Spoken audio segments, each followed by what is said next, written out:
including civil society organizations geared towards their continued development. Mr. Speaker, Guyana is also informed that the Ethnic Relations Commission and its purpose for fostering harmony among the ethnic groups in Guyana. Staying in 2024, Mr. Speaker, Guyana participated in the 23rd session of the United Nations Permanent Forum on Indigenous Issues.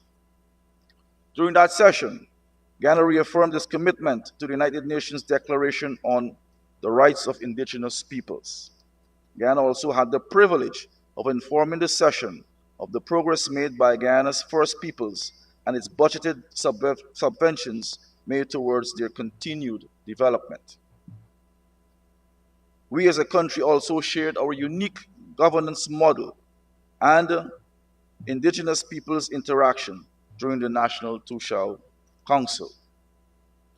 Mr. Speaker, at the 113th session, we also participated in a dialogue on the Committee on the Elimination of Racial Discrimination, or the CERD.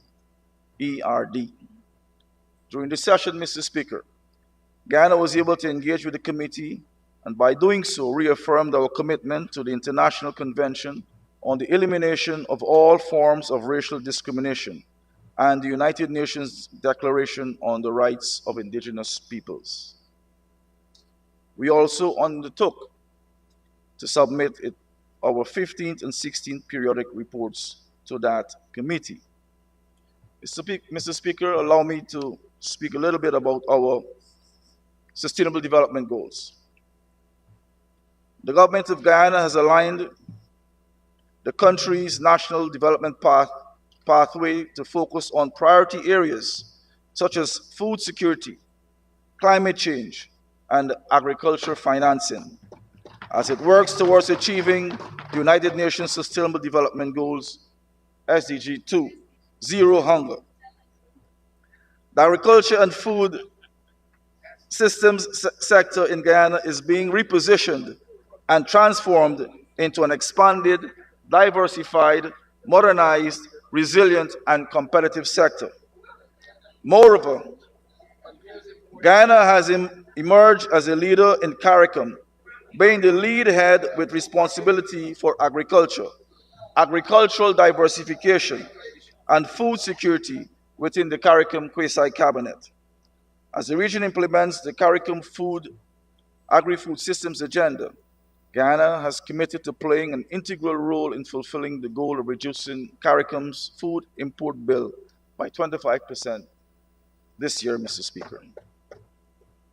Mr. Speaker, Guyana is making significant strides in advancing health sector resilience to achieve universal health coverage in accordance with SDG 3, good health and well-being. The government of Guyana has prioritized efforts to advance integration of human, animal, and environmental health sectors to improve disease prevention, preparedness, and resilience against climate-related health impacts through the implementation of a One Health approach.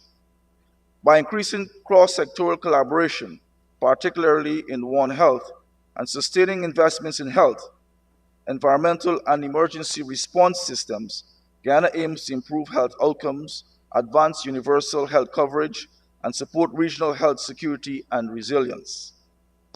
Mr. Speaker, the project will strengthen public health preparedness by continuing efforts to build sustainable capacities in pandemic prevention, preparedness, and response following the Guyana COVID-19 Emergency Response Project. Guyana has continued to be a leader on forests. With Guyana's Low Carbon Development Strategy 2030 agenda, showing real results in climate finance with carbon credit sales for the period 2016 to 2020, already earning Guyana $750 million US. This is a result of Guyana's landmark issuance as the first jurisdictional scale carbon credits program in the world, with 33.4 million tons of carbon credits issued to Guyana. Mr. Speaker, Additional milestones for Ghana include the fact that His Excellency the President represented Guyana at the 79th session of the United Nations General Assembly and also participated in the debates as well as the Summit of the Future.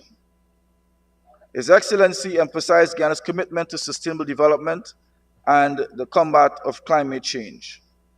His Excellency also called on countries to fulfill their related pledges to alleviate the challenges faced by small island developing states or SIDS, especially for those affected by the rise in sea levels.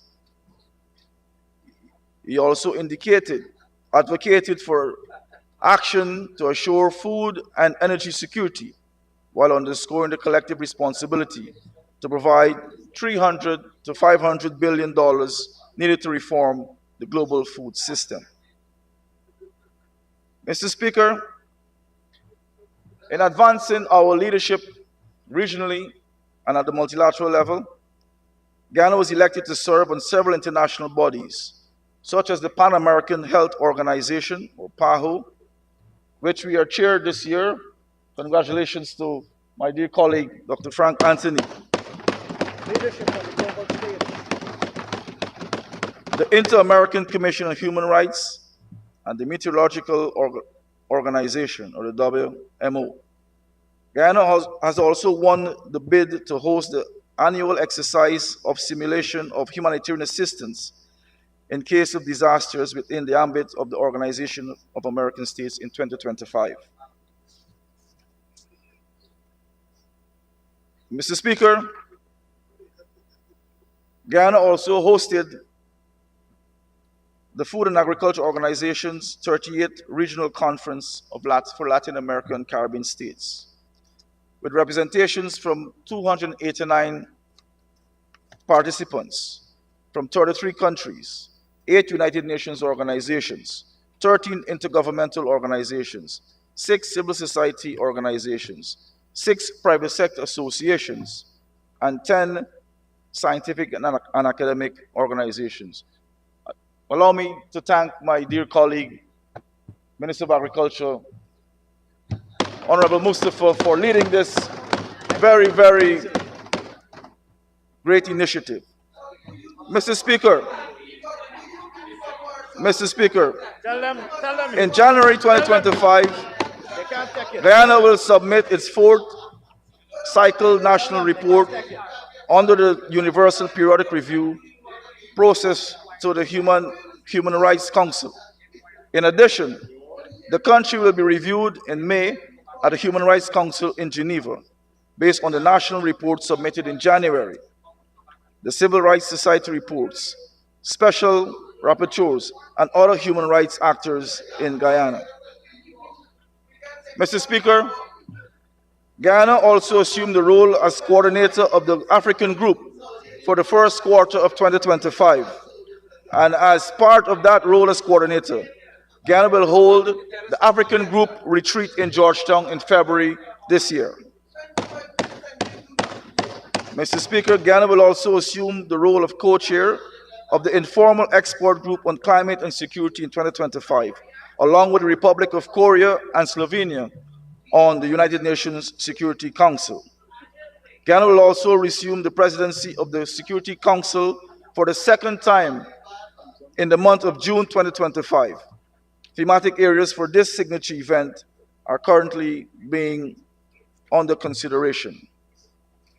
Mr. Speaker, wrapping up on the multilateral level, Guyana is campaigning for its candidacy to the Executive Board of the United Nations Educational, Scientific, and Cultural Organization, UNESCO, at the elections scheduled to take place during the 43rd session of the General Conference of UNESCO in October-November 2025 in Uzbekistan. And my dear colleague, Minister Manik Chan, is going to lead this charge. Mr. Speaker, on our foreign trade policy, Guyana remains an open and liberalized trade policy environment that is consistent with our membership of the Caribbean Community, Single Market and Economy. The Ministry of Foreign Affairs and International Cooperation has continued to successfully execute its mandate of articulating and coordinating Ghana's trade policy at the bilateral, regional, and multilateral levels. At the multilateral level, Ghana remains committed to a fair and development friendly rules based trading system. Since 2020, the government of Guyana has strengthened the technical capacities of the country's diplomatic representatives, respectively, to the World Trade Organization in Geneva and to the European Union and the Organization of African, Caribbean, and Pacific States, or the OACPS, in Brussels. At the WTO, Mr. Speaker, the Guyana mission in Geneva continues to provide group leadership in CARICOM's representation at the fisheries subsidies negotiations and African, Caribbean, and Pacific group representation on the agriculture negotiations. This is also consistent with Guyana's lead responsibility within CARICOM for agriculture sector development, including agriculture diversification and food security. Mr. Speaker, we continue to implement trade measures directed at the expansion of the economy through enhanced imports and exports profiles with both traditional and traditional sources. In this regard, we have consistently engaged Guyana's trading partners in relation to the removal of market access barriers with a view to securing and expanding improved market presence for our products in both regional and international markets.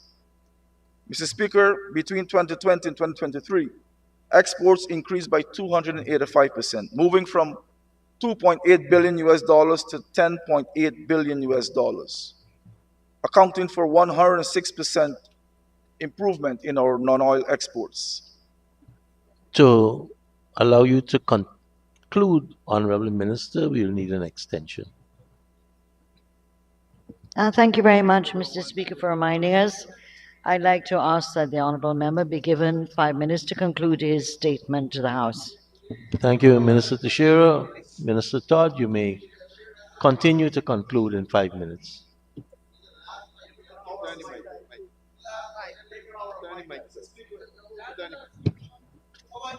Consequently, trade with our major extra-regional partners increased significantly.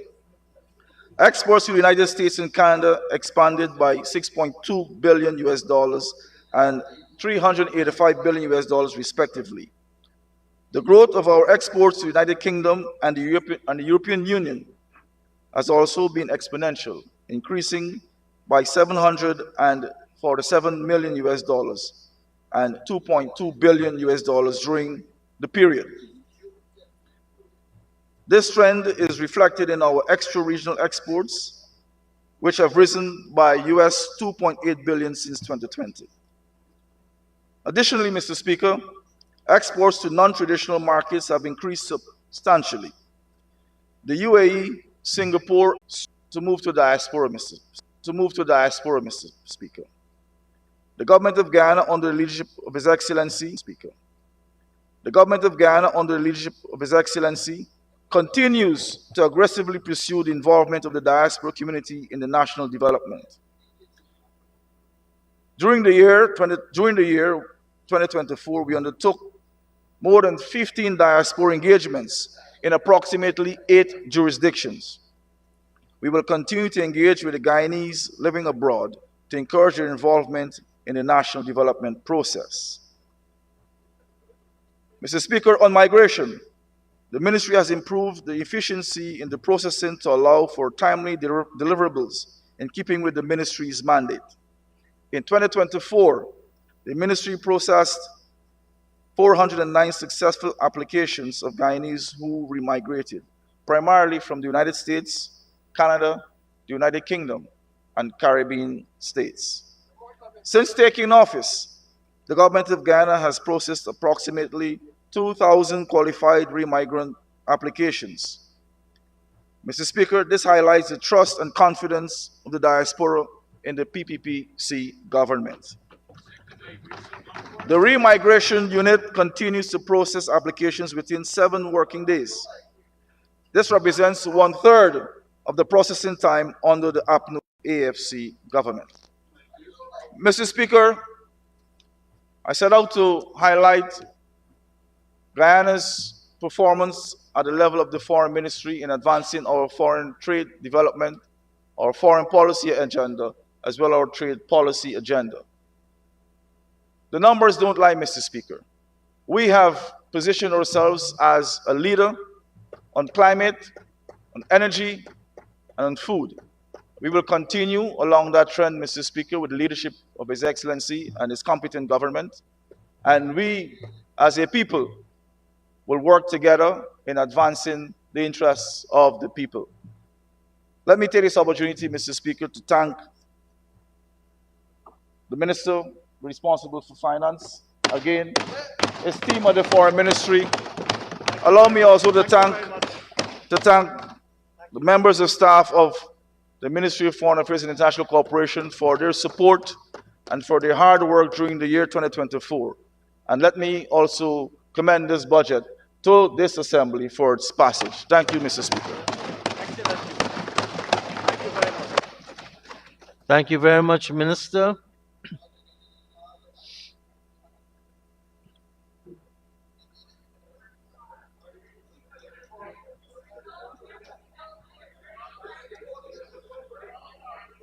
Before I call on the Honorable Member, Mr. Duncan, we've been going very good. I am still hearing a number of words that are coming from those interrupting speakers. I haven't mentioned yet, but I just want to remind persons who are coming after Minister Todd of 417, the President's name shall not be used to influence the Assembly. Honorable Member, Mr. Duncan.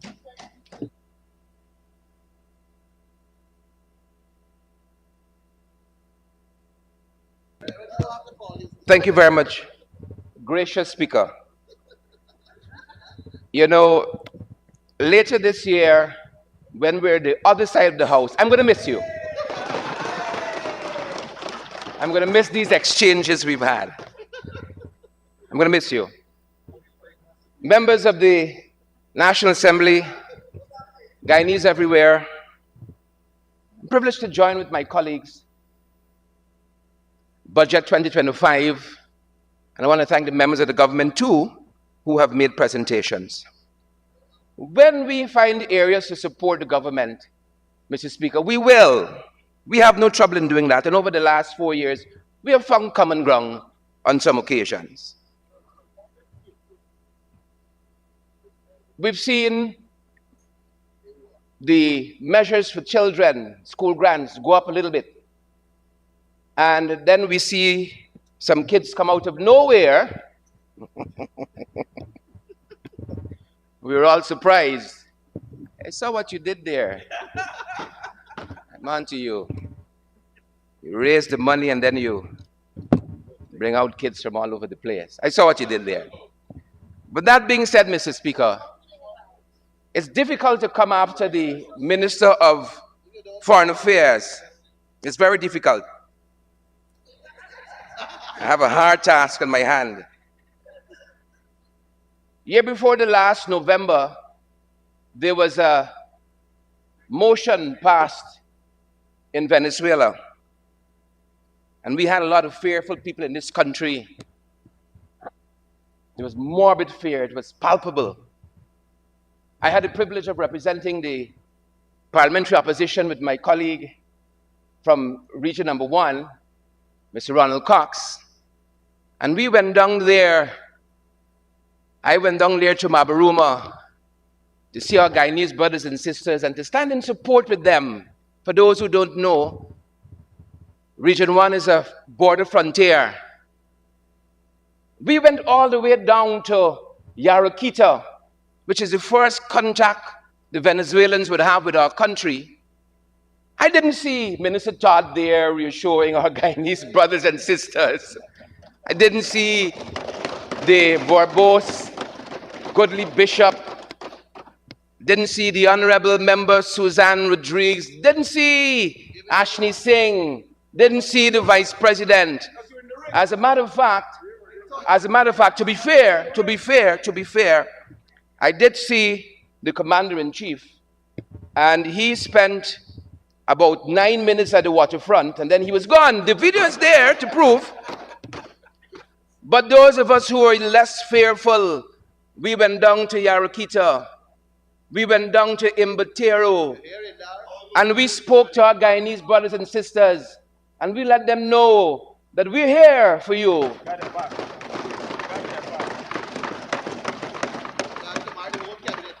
I want to leave most of this retort and response to the Foreign Affairs Minister to my eminent colleague, Amanzo Walton Desir, who I'm certain will deal with him. Suffice to say that Maduro and his administration, you understand why they have gotten more emboldened under this administration when you listen to the Honorable Minister of Foreign Affairs. All right-thinking Guyanese advised against the meeting in Argyle. St. Vincent and the Grenadines, Honorable Minister of Foreign Affairs, for that meeting and what we expended on that. What have we to show for it, Honorable Minister? Under your watch, the Haitian situation rose to crescendo under this administration, under our chairmanship of CARICOM, and we declared success because we installed an interim management committee of sorts in Haiti. Haiti is worse off today. I will leave most of it to my eminent colleague, as I said. Guyana's only fared well on the international stage and globally because we have had in David Arthur Granger the foresight in 2018 to take this matter to the International Court of Justice, and you abuse us for that ever so often. That is why we have done extremely well in this period. Don't let us be confused.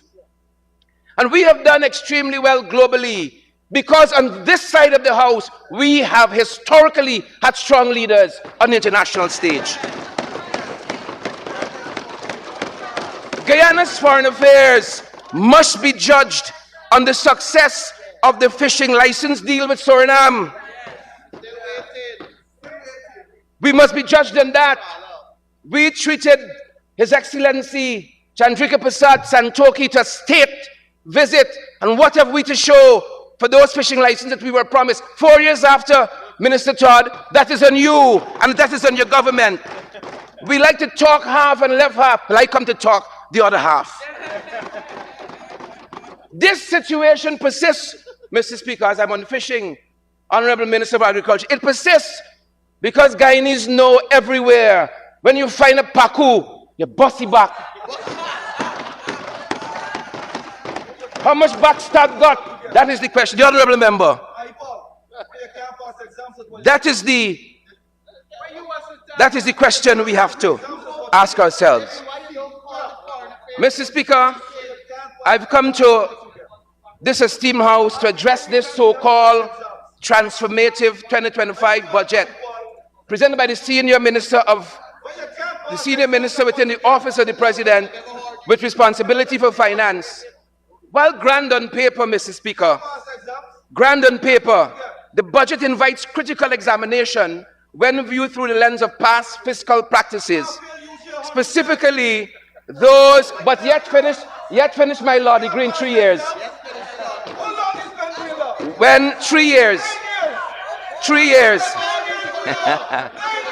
while grand on paper, Mr. Speaker, you, Mr. Foreign Affairs Minister, you would serve your time better shouting at Maduro and not at me. While grand on paper,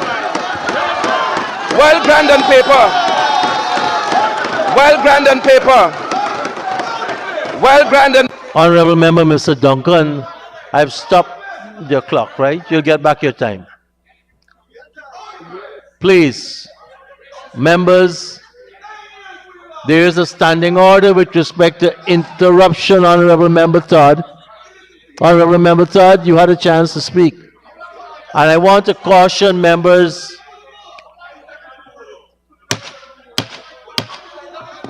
I want to caution members in the gallery.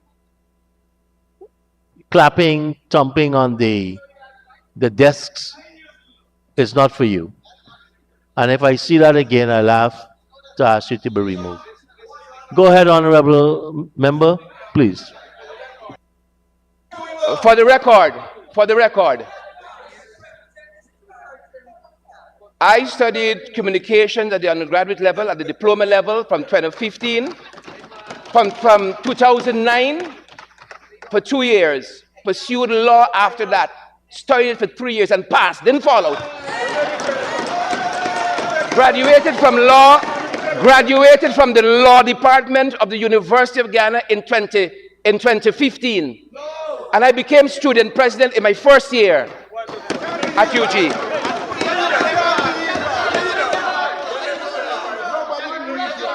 Well, grand on paper, Mr. Speaker. Well, grand on paper, Mr. Speaker. The 2025 budget invites critical examination when viewed through the lens of past fiscal practices, specifically those of budgets 2020 through 2024, and the lived experience of Guyanese. Budget 2025, the theme of budget 2025 should be what Guyanese, the theme of budget 2025, Mr. Speaker, the budget theme should be what Guyanese see when they look for an update on the infamous cash grant, printed but not yet available.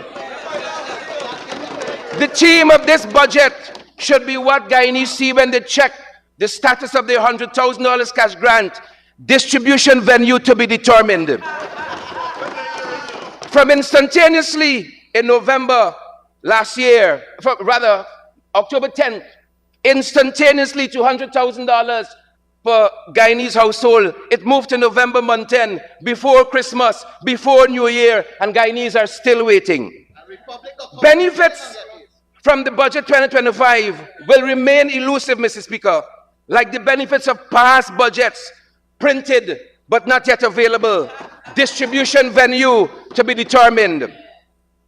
Don't let this come into this house, Mr. Speaker, and try to kerfuffle us and Guyanese people as though independence was gained in this country in 2015. The PPP has had 32 years in government. 32 years. What have we to show for it? A young teacher took me to a field at the back of, I think it was Diamond, said my house lot somewhere here. Somewhere. And of course, we didn't build anything. So while my colleague was showing me that vast expanse, somewhere out here, the land is, the Honorable Member Susan Rodriguez had a cutlass chopping her way to Linden.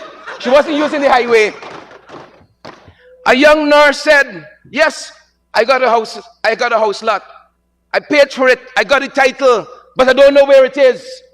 I've never been shown a map, a space where this house is, and that is replicated thousands of times in this country. Why? Because you want to come and preach in the National Assembly, we give out 6,000 house lots, but people never see them and don't have access to them.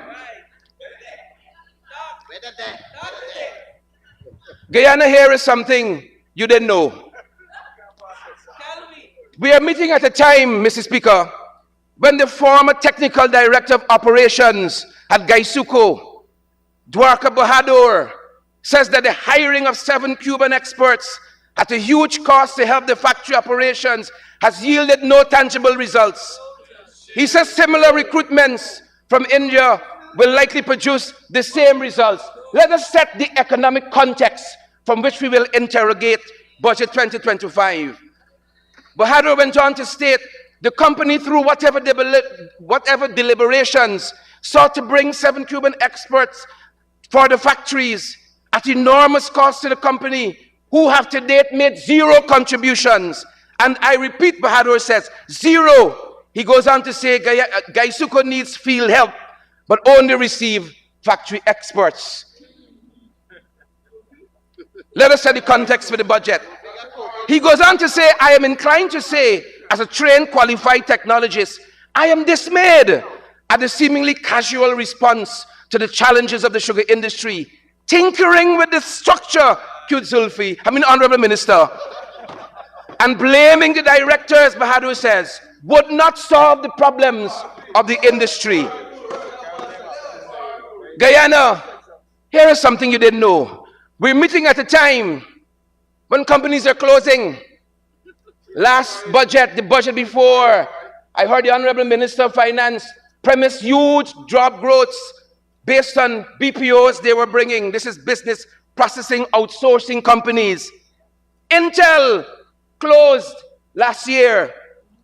That BPO, they closed last year under the magnificent watch of this government. Nice time in the economy. Let me tell you something you didn't know. More nice time. Midas BPO transitioned out of their business in Linden. That they like to quote, they brought 100 jobs to Linden through Midas BPO. They transitioned to a company called Prochant. And Prochant downsized from 100 to 35. This is the other half we didn't hear in the budget context. Acuity BPO also closed, shut down its operations locally. We didn't hear about that. That glowing part of the budget, that glowing part of the economy. But it was not just limited to BPOs. For instance, a company called Own the Coconuts, they closed the factory last year. Last year, I'm happy to bring you up to speed. Demerara Bakery closed its doors last year. And lots of these companies keep mentioning rising costs. Guyana, here is something you didn't know. Single largest project that we're investing in, the gas to shore. We've been adamant this project needs a feasibility study. And we were told the Exim Bank and its consultants did a feasibility study. But we learned recently from the Exim Bank, and I want to quote the letter from the Exim Bank. The Exim Bank, based on a request that was made, states this, Mr. Speaker: you have requested any and or all feasibility studies conducted by the US Exim Bank for loan application, and it states the loan application. We've conducted a comprehensive search of the files within the Office of the Board Authorized Finance, Engineering, and Environmental Department for records that would be responsive to your requests. This is the component within Exim, this is the bank talking, in which responsive records could reasonably be expected to be found. Please be advised, we are unable to locate or identify any responsive records as Exim did not conduct a feasibility study. Talk half and left half. Guyana, just in case you didn't know. Now you know. Honorable Member, you've completed the first part of your presentation, including the time I gave you back. You have 5 minutes to conclude. Can someone so move? Mr. Speaker, I do move that the honourable member be given 5 minutes to conclude his presentation. Thank you, Honorable Member Jones. Honorable Member, you may continue in 5 minutes and conclude. Thank you very much, Mr. Speaker. To get a good snapshot of where we are as a company, for the last year plus, every Monday, Sabbath News publishing how the cost of living affecting you. How the cost of living affecting Guyanese. $80 a pound of sugar has gone up to $240, has gone up to $300. Rice has gone from 2,010 kg baht to 2,800, right? And it has gone beyond that. They mentioned transportation costs has gone up. Among other things, housing materials, honorable member, cement, zinc sheet, sand has all gone up. Just in case you didn't know. Pensioners like Venus Wright struggle with the high cost of living. Farmers like Ramlakan Bismuth lament $5,000 barely buys necessities. You got Natasha Williams, a single mother, who says, I have to work 2 jobs to keep my children fed and in school. Housing for me is out of reach. Dennis Marshall, a fisherman, highlights the price of fuel gone up. Gloria Singh, A small shop owner laments people just don't have the money to buy. Rajesh Narayan, a mechanic, says spare parts are so expensive now. And the list goes on and on and on and on and on, Mr. Speaker. And on and on. Here's something you didn't know, Minister Utad. Billions dedicated to housing and water, and yet we have no comprehensive spending details. We don't have that. Bureau of Statistics, $2 billion later, can't produce the census. Just in case you didn't know, Minister Todd. Fiscal deficit keeps increasing. Sugar has declined 21%. Income tax out of this world. No tax record. Exxon, Hex, and their counterparts, Sinuk, as well. The part-time job scheme just keeps going up. Why? It is signaling underemployment. The fishing sector, 1% growth. Gold mining sector, 0.5 growth. The government's diversification rhetoric is contradicted. Island gas is carrying everything else, and the non-oil sector keeps failing us, just in case you didn't know. As I conclude, Mr. Speaker, Budget 2025 is not a vision for progress. It is a missed opportunity. It prioritizes political agenda of the PPP over the practical needs of the Guyanese people.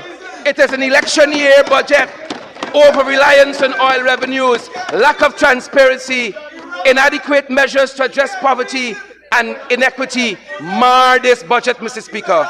It mars this budget. We need a budget that genuinely reflects the aspirations of all Guyanese, not just a select few, like the Honorable Minister Todd. I urge this House, Mr. Speaker, to scrutinize Budget 2025 thoroughly, demanding accountability and transparency at every step. And finally, Mr. Speaker, let us work together to ensure that Guyana's financial resources are used to build a truly prosperous and equitable society for all.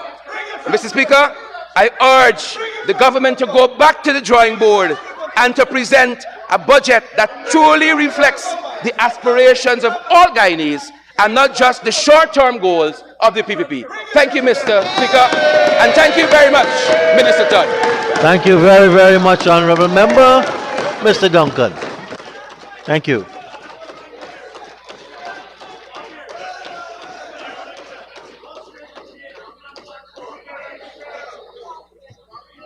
Honorable Minister in the Office of the Prime Minister, the Honorable Member, Mr. Kwame McCoy.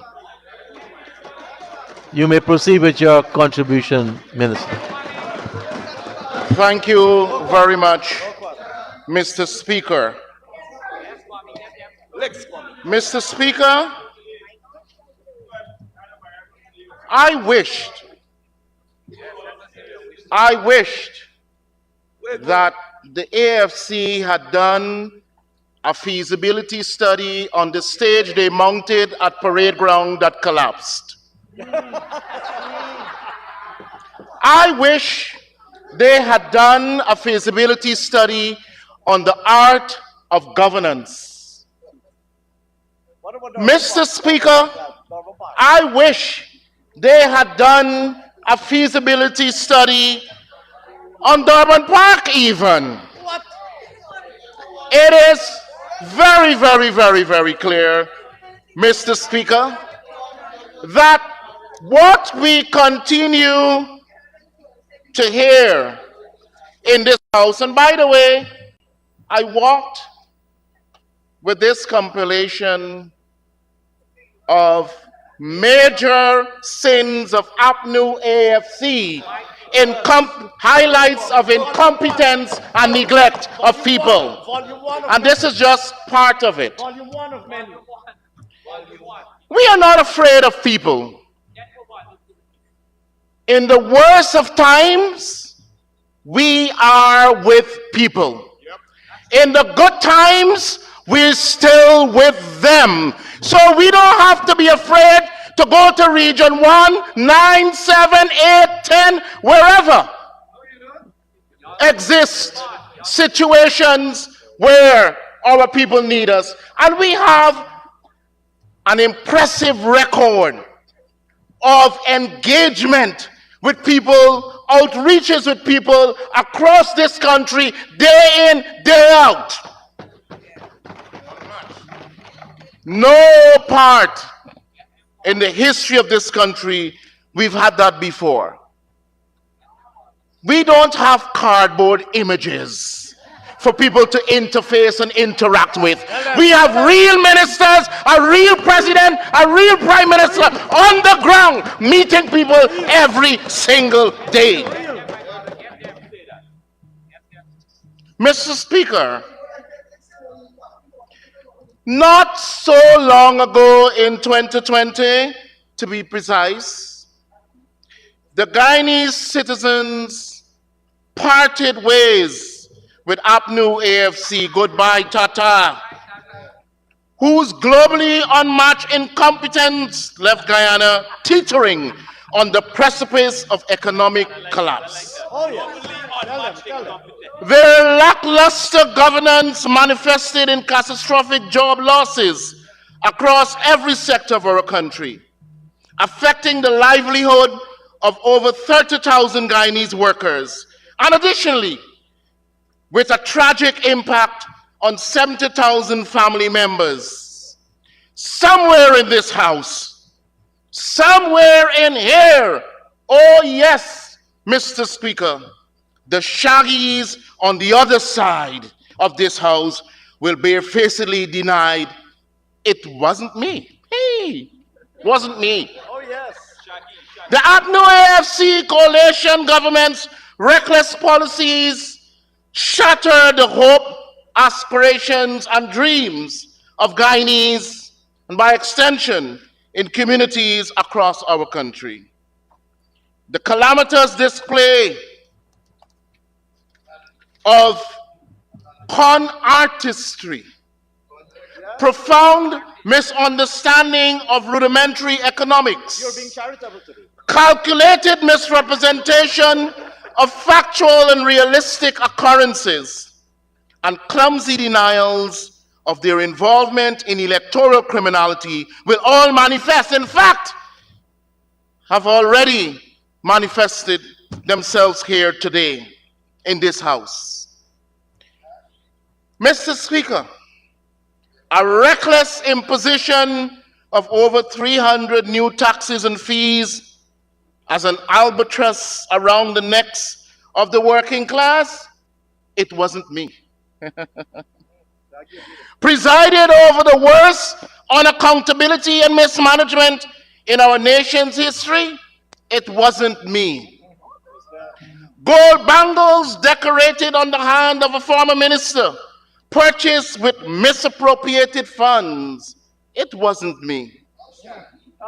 The larceny of the country's first oil and gas signing bonus of $18 million. Beep. Check the word. You check back.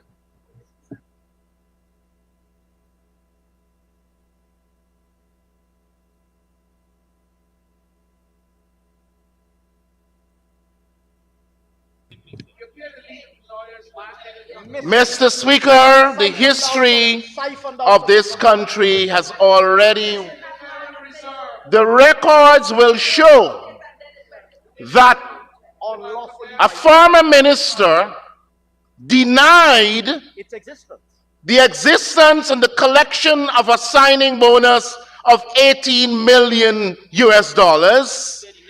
And then, when they were exposed,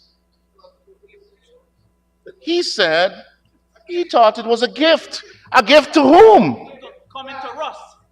A gift. So it is very clear, and that was in Parliament.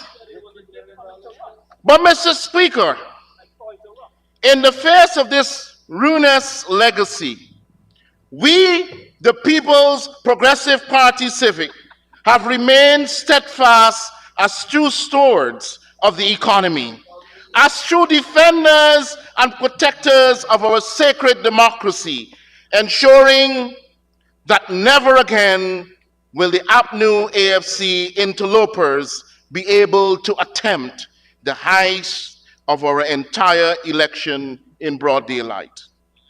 Mr. Speaker, consistent adherence to and the preservation of the rule of law and an abiding commitment to the empowerment of Guyanese people and the betterment of their lives remain at the heart of our policies and programs of the People's Progressive Party civic government.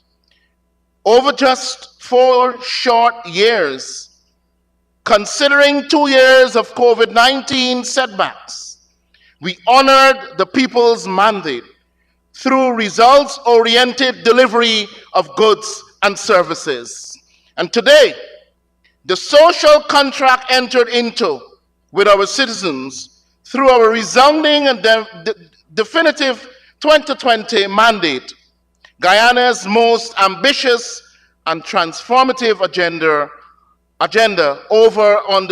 ever undertaken in the history of our nation, prioritizes the well-being of Guyanese above everything else, while those with unpatriotic and narrow, self-serving partisan agendas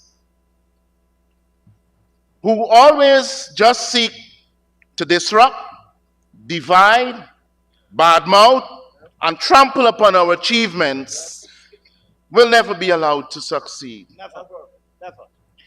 Budget 2025 adds to our transformative vision grounded in sustainable development, which advances education, diversifying the economy, and modernizing our infrastructure.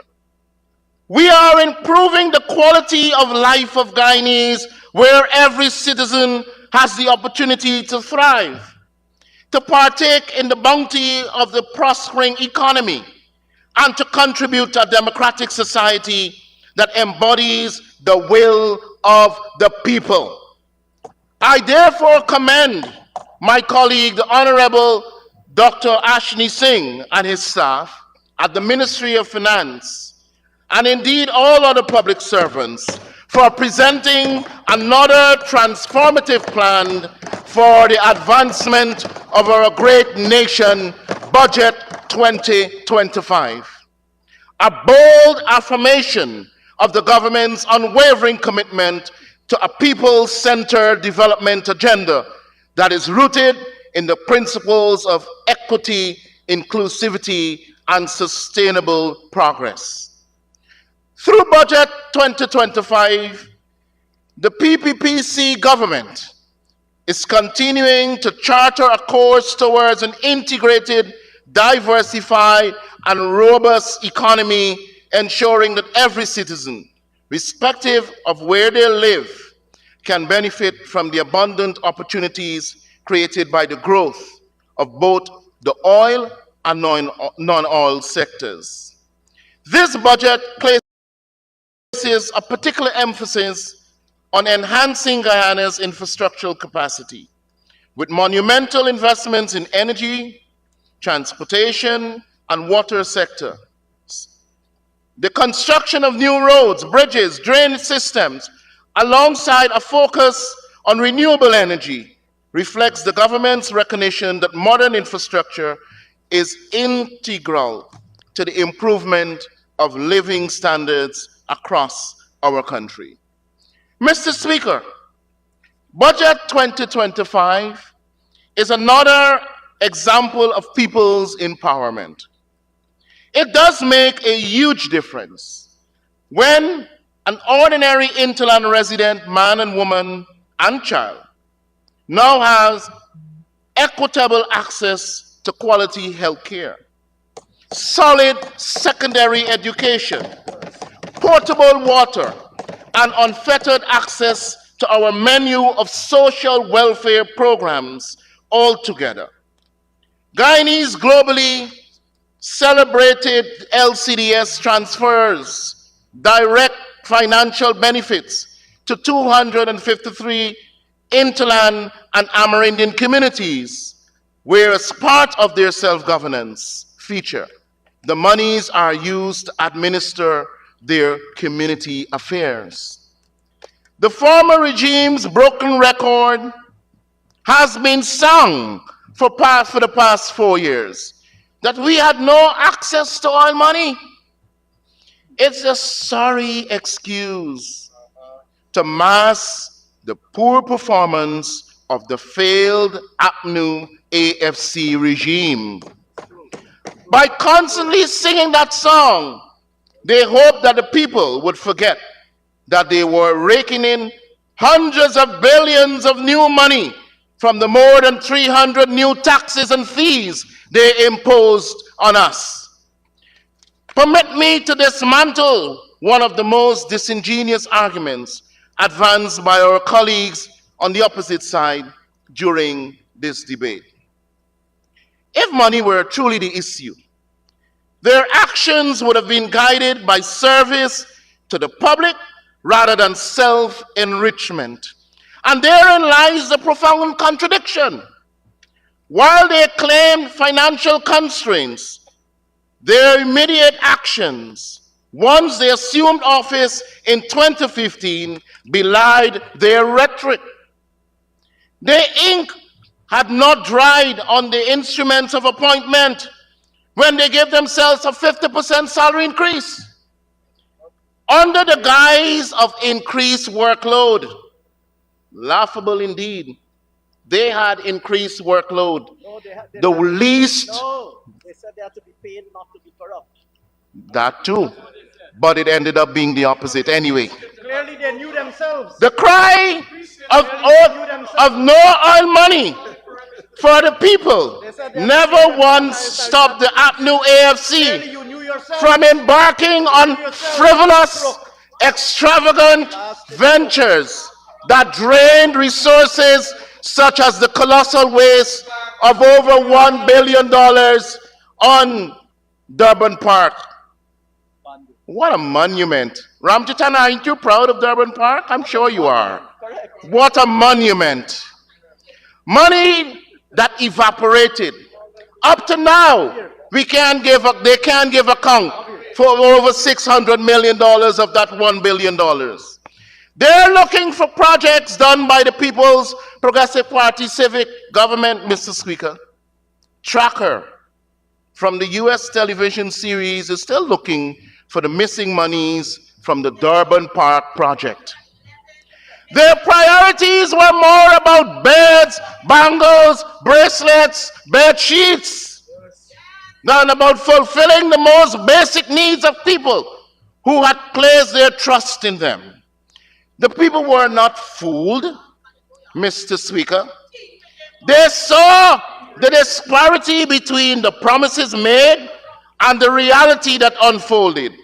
And they understood that the APNU AFC were more interested in securing their own future than the future of Guyanese people. But let us be absolutely clear. This was never a matter of limited resources. It was a matter of intent.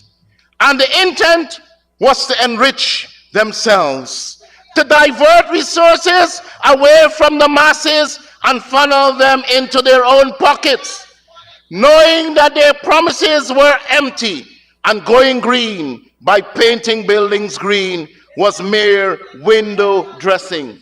Tell them, It was about constructing a system that empowered just a few at the expense of the many.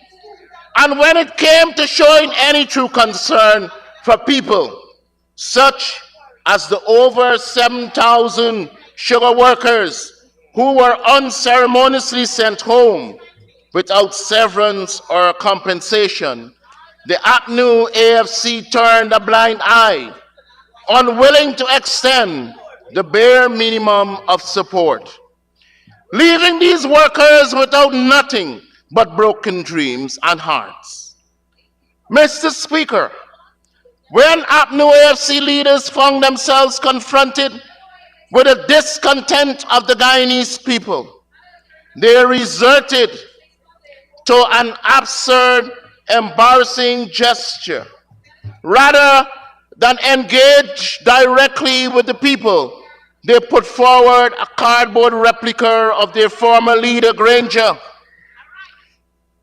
Contrast this, Mr. Speaker, with the leadership of our president and government, whose visits to the diaspora and engagements with people across this country, both at home and abroad, altogether are marked by authenticity and deep care, affection, and empathy.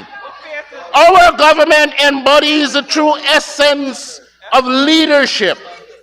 Whether it's Brooklyn or Berbice, this People's Progressive Party civic government is engaged, compassionate, and in touch with the needs of the people.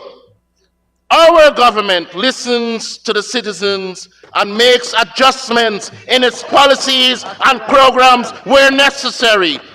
We listen to the real needs on the ground, and we design measures and initiatives that meet those needs. Our government has championed the needs and the aspirations of the working class. We have remained true to our ideals. We've kept faith with the people. We have remained grounded and accessible to people, and we continue to work day in and night to create betterment for all our citizens. Let us not be deceived by the empty slogan that the extravagant promises or the hollow symbols of the quasi-leadership that we'll continue to hear from the other side. The APNU AFC had the opportunity to serve people, to lead without empathy, and they led without empathy. And they made a mess of the opportunity. Mr. Speaker, friends, family, and favorites. Friends, families, and favorites. I stand today fully aware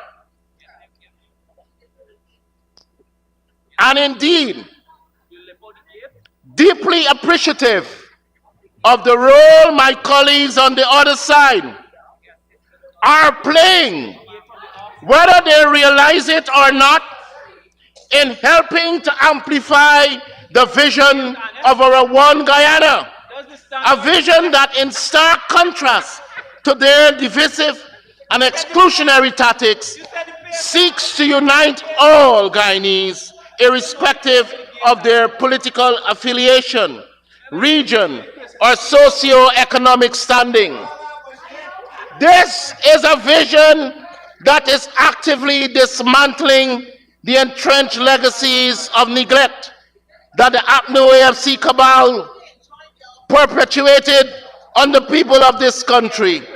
The same cabal that deprived the people of our hinterland, stripping over 1,900 CSOs of employment. And yet, Mr. Speaker, they are the same individuals who now stand before us preaching a gospel of exclusion and disillusionment. While we, the government of the people, remain committed to lifting up every last corner and citizen of this great nation. Allow me, and I'm happy, that's why I'm speaking for them. Allow me to thank my colleagues on that side of the house once again, for as we speak today, my Guyanese family in Region 1 is benefiting directly from the immense strides made in improving river transport, from enhanced medical services, improved educational facilities, all because as a truly caring government, we refuse to leave even the most remote communities behind. Communities that were forgotten under your government. Communities that have now found solace and opportunity across Linden too. My friends in Linden, who have long enjoyed the benefits of electricity subsidies under this PPP civic government are now reaping more rewards of a revitalized bauxite industry, a new lane highway, a new 4-lane highway, that is, connecting them to the broader national landscape, a new toll-free 4-lane Wisma Bridge, a new Letem to Mabura highway, and over 600 new house lots distributed to the people of Region 10. My friends in Linden are secure knowing that this government remains steadfast in its commitment to ensuring that all Guyanese, regardless of their political affiliation or region, have access to the essential services they need to thrive in this modern world. And of course, Mr. Speaker, let us turn our gaze to our favorites, the very individuals who sit across from me today, whose political theatrics are nothing more than an attempt to mislead and deceive the people of this country,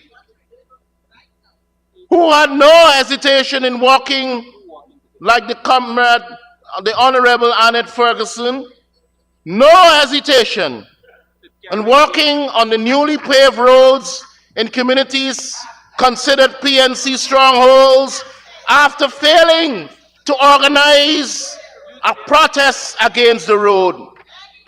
Those roads constructed by this PPP civic government, roads built for the people, roads that have transformed lives and communities, and yet these, our favorites, despite walking on those roads, had no qualms in proclaiming to the citizens that this government has done nothing for them. While they, the very same favorites, grinned for the cameras when the enumerators registered them for the 100,000 cash grant, a grant that will bring tangible benefits to every adult citizen. The very people they now seek to deceive and mislead, telling them this is not for you, as though they have some divine right to withhold progress from the very citizens who have benefited most from the initiatives rolled out by this administration. Mr. Speaker, it is as brazen as it could get. It is as brazen as it is repugnant. A level of duplicity that can only be described as cynical, where those who have benefited most from the programs and policies of this PPPC administration dare to undermine the very government that made their benefits possible.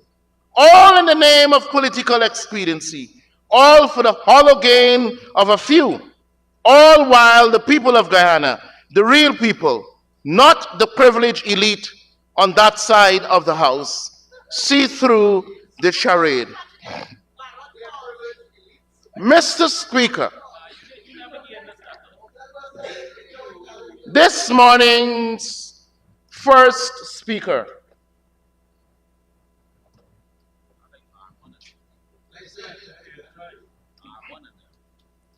denigrated, insulted the working people of this country. A total disrespect, Mr. Speaker. When she can speak in such a demeaning way of women, young people, men, ordinary people of this country who on a daily basis get into their workplaces, wherever it is, setting themselves to a task to earn a daily living, to make money to feed their families, to be able to live themselves out of poverty, to take advantage of the opportunity of a job, They were insulted. I, Mr. Speaker, ask that the honorable member retract that comment. Retract it. Workers of all type and skills and talent and experience make up the Guyanese workforce. And they support our economy, the growth and the development of our economy. Workers, whether they work in the hotel industry, in the construction industry, they work even in any industry, in any sector, in any workplace, are people who are deserving of our admiration and commendation for their first understanding of them wanting to work and to work hard and honestly for a living. They should never be embarrassed. They should never be made to feel as if they're lesser than those who are in the field of medicine or law or any profession. They have a right to a job. And that's why, Mr. Speaker, you can recognize, Mr. Speaker, the difference between us and you on that side. Us and you on that side. The people of this country have recognized it, long recognized it, Mr. Ramjatan, that their only resolve will be to keep you right there, to keep the Shaggies right there. It is this government, under the visionary leadership of our president, who has sought to break the shackles of neglect that is so painstakingly constructed under your government, the APNU AFC coalition government. Today, we can see clearly now progress that is not mired in empty rhetoric, but is grounded in real, impactful action and progress that includes every single Guyanese, family, friends, and favorites alike.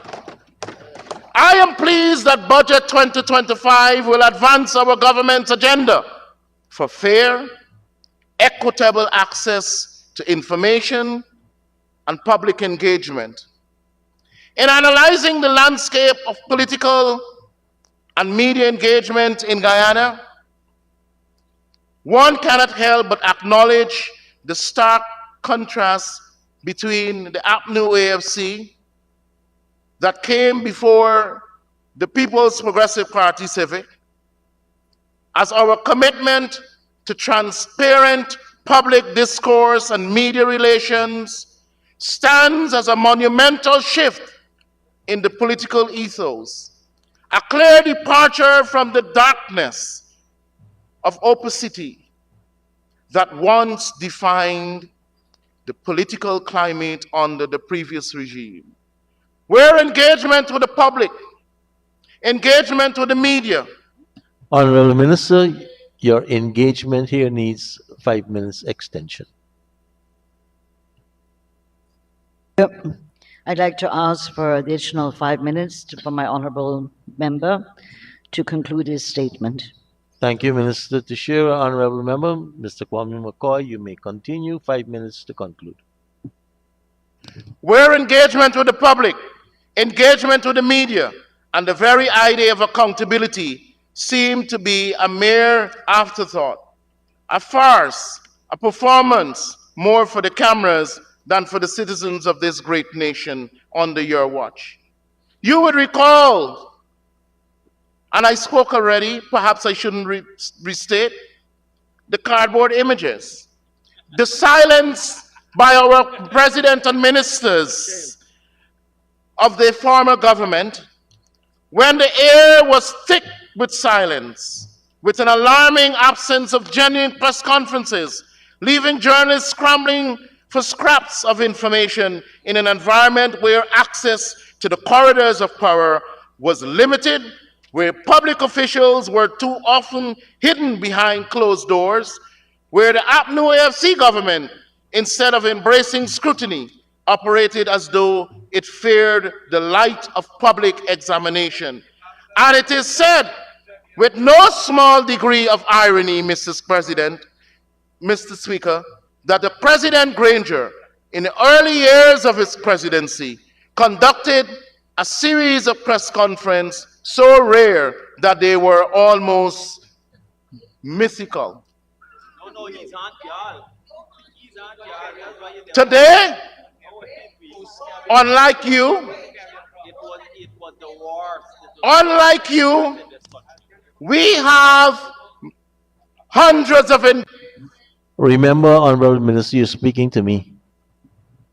Mr. Speaker, unlike those on the opposite side, we have numerous hundreds of engagements by our cabinet and president every day, keeping in touch with people, ensuring that people are connected to us for the purpose of us continuously working for their development.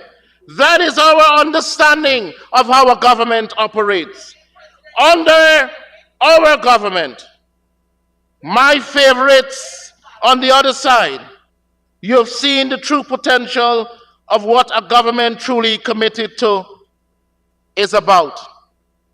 Its people looks like, where transparency is not just a buzzword, but a fundamental pillar upon which the administration stands, and where the press is not seen as an adversary to be avoided, but as a partner in the pursuit of truth, of justice, and of progress, a far cry from the days when your cardboard images, the cutout cardboard images of your leaders, stand in for real engagement.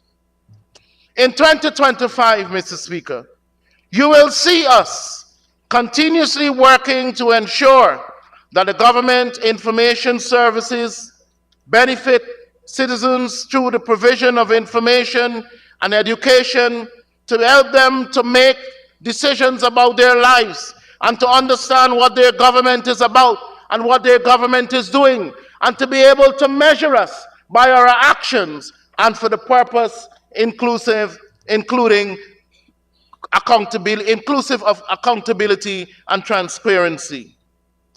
Over the past 4 years, we have retooled the state media apparatus and rebuilt the human capacities to ensure robust professional service to our people.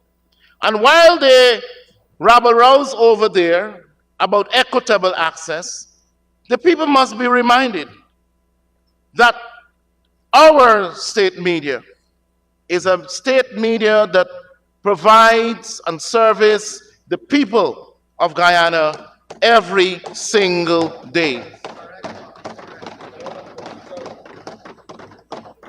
Mr. Speaker, in conclusion,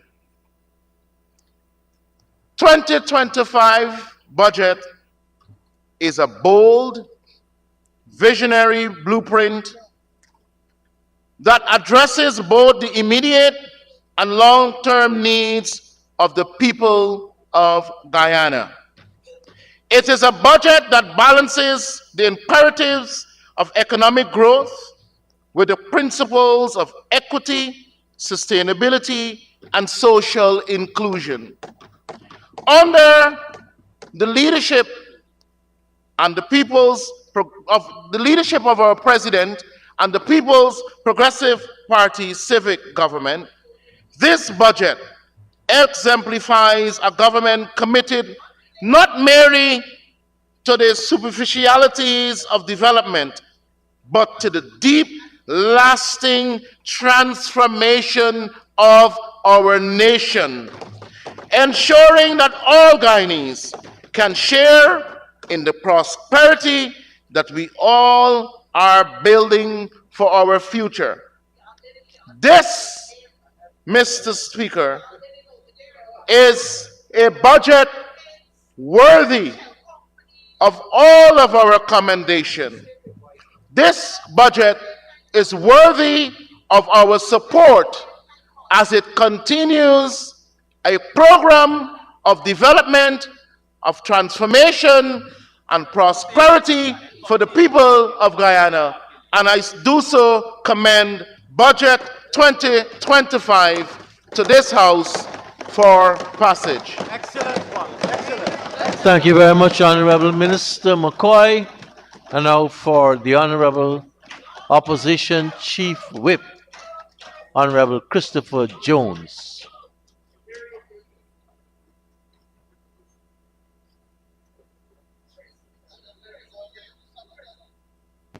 Honorable Comrade Member, Speaker, you thank may you. start. Comrade Speaker, the Guyanese people are happy that Budget 2025 has been presented. However, they are not happy because it's the largest budget in our history. They are not happy because of the grand theme, a secure, prosperous, and sustainable Guyana. The Guyanese people are happy, Comrade Speaker, because this is the last budget of the PPP administration in office, and it will be out for a very long time. Comrade Speaker, the PPP's record of withdrawals. Mr. Speaker, over the past 4 years, the PPP has treated the Parliament of Guyana as an ATM. They have made 20 withdrawals, 6 budgets, and 14 supplementaries allocation, totaling over 4.9 trillion Guyana dollars. This enormous spending has left the Guyanese people asking, what has changed for us?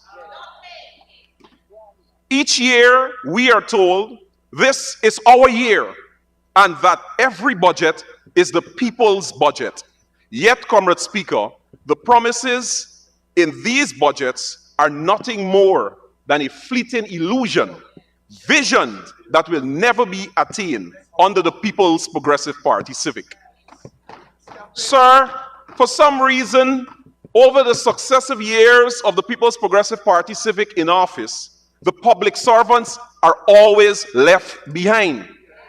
Comrade Speaker, if you compare the AP and UAFC's 4 years in office without oil revenues to the PPP's 5 years with oil, the difference is clear. Under the AP and UAFC, public servants receive a total wage increase of 77%. Under the PPP, which access trillions in oil revenues, public servants receive just 35%. Typical greed from the PPP government. Big budgets, but small increases for the people who keep this country running. Comrade Speaker, if we ask the average Guyanese citizen, or if we ask the average Guyanese citizens, have your lives improved? No. With these large budgets and oil revenue, the answer will be a resounding no. The cost of living is unbearable. Access to clean water inconsistent. Roads and bridges are poorly constructed. Health centers lack medication. Electricity blackouts are frequent. But Speaker, the abundance of water, the people of this country are thirsty. Mr. Speaker, the Honorable Minister of Water and Housing spoke glowingly just a few minutes ago of portable water, wells, and treatment plants. And the Guyanese people now have access to portable water, according to the Honorable Minister. But, sir, the Honorable Minister could not have been speaking about the 592. The Honorable Minister could not have been speaking about the Cooperative Republic of Guyana. Comrade Speaker, on Friday, the 17th of February, the very day that Budget 2025 was being read, on 94.1 morning program Jumpstart, a woman called in from Westminster, Parfait Harmony, complaining that for weeks, Parfait Harmony has been without potable water. Comrade Speaker,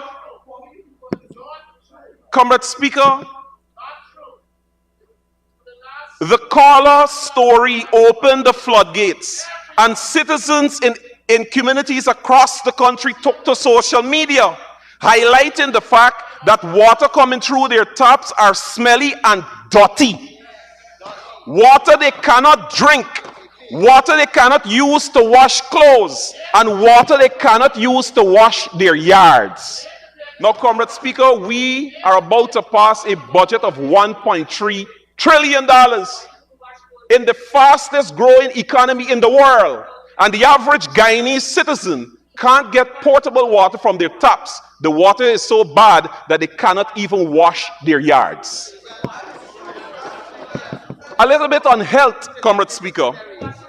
Mr. Speaker, under the David Granger administration, patients across the country were provided life-saving dialysis treatment free of cost at several centers, including the New Amsterdam Hospital.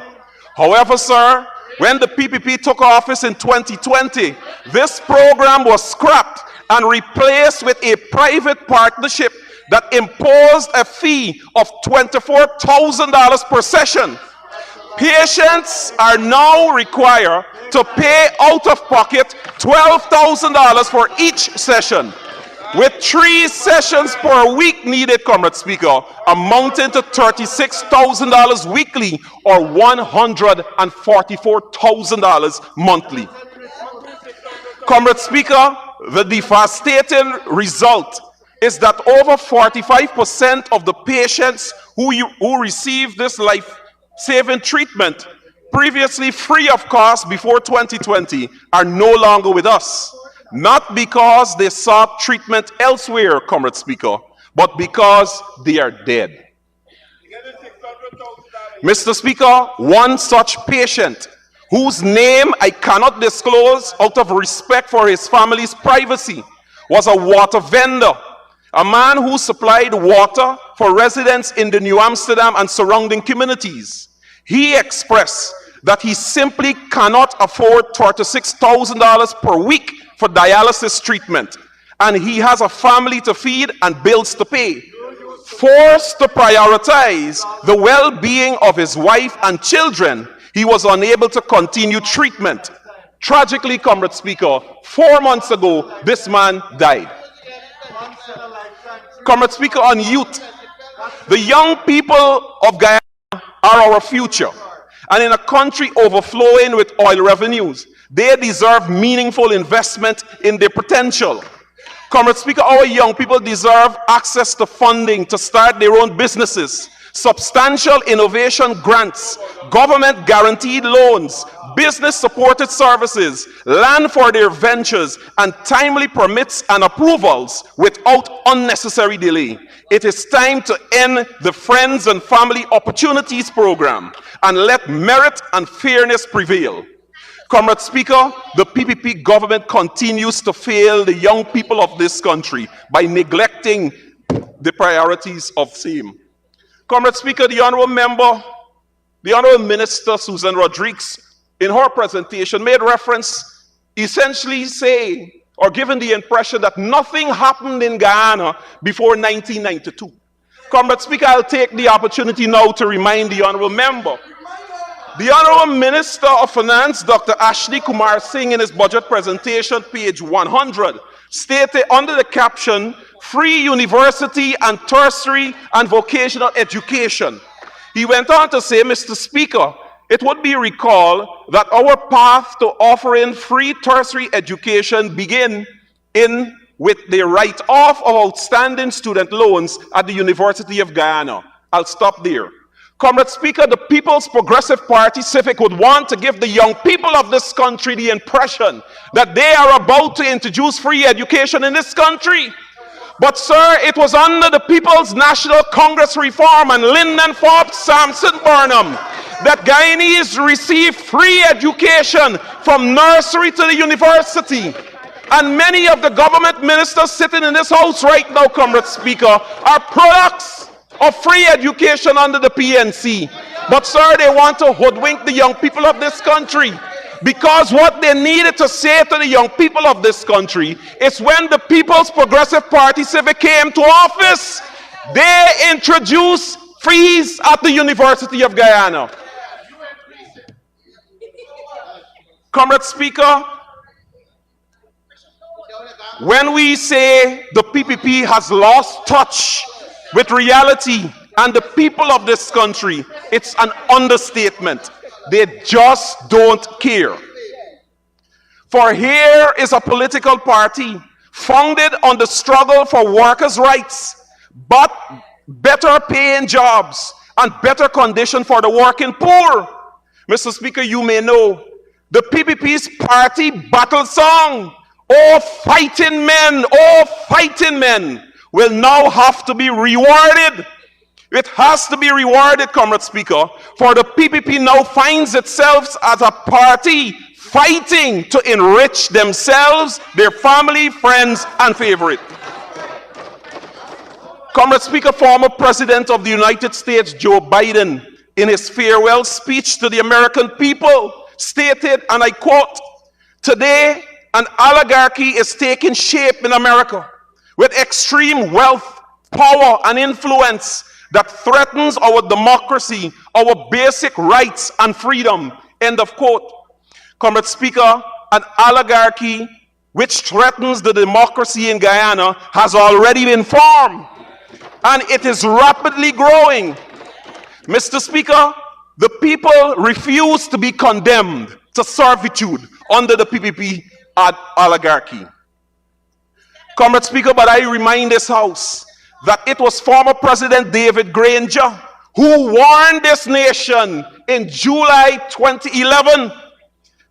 He stated, and I quote, "The PPP has spawned a new culture that is not based on meritocracy. It is a kleptocracy supported by an oligarchy. It supports the people who places personal greed before the public need." End of quote. Mr. Speaker, today there are allegations, and I cannot use the word corruption, so I will replace it with dishonest dealings. You can't use that either. No. Could I use loot? Could I use loot? All right. Today, Comrade Speaker, there are allegations of loot. Sorry. There are allegations of loot in almost every government ministry and agency. What is worse, Comrade Speaker, these allegations of loot have been leveled at... Your time's still going, so if you want to continue that way, we will Run-ins, okay. Comrade Speaker... I will ask them to expunge the... That's fine, Comrade Speaker, understood. Comrade Speaker, what is... mercy. What is worse, Comrade Speaker, the allegations of runnings have been leveled at ministers of the government. Allegations of their spouses, children, and family members fronting shell companies that are awarded contracts for... You're now imputing. You're now imputing. You are now imputing on honorable members. Please. You're going good until you took setup. Comrade Speaker, there are allegations of runnings in the Guyana police force at the most senior level, affecting the morale of the entire force. But there's a saying, Comrade Speaker, the snake rots at the head. In 2011, Comrade Speaker, the international news outfit Vice News reported allegations of runnings involving Vice President Bharat Jagdeo.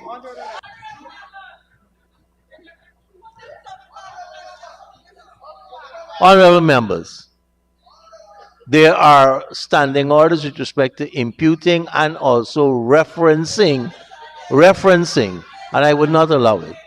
You have 2 minutes on your original 15 remaining.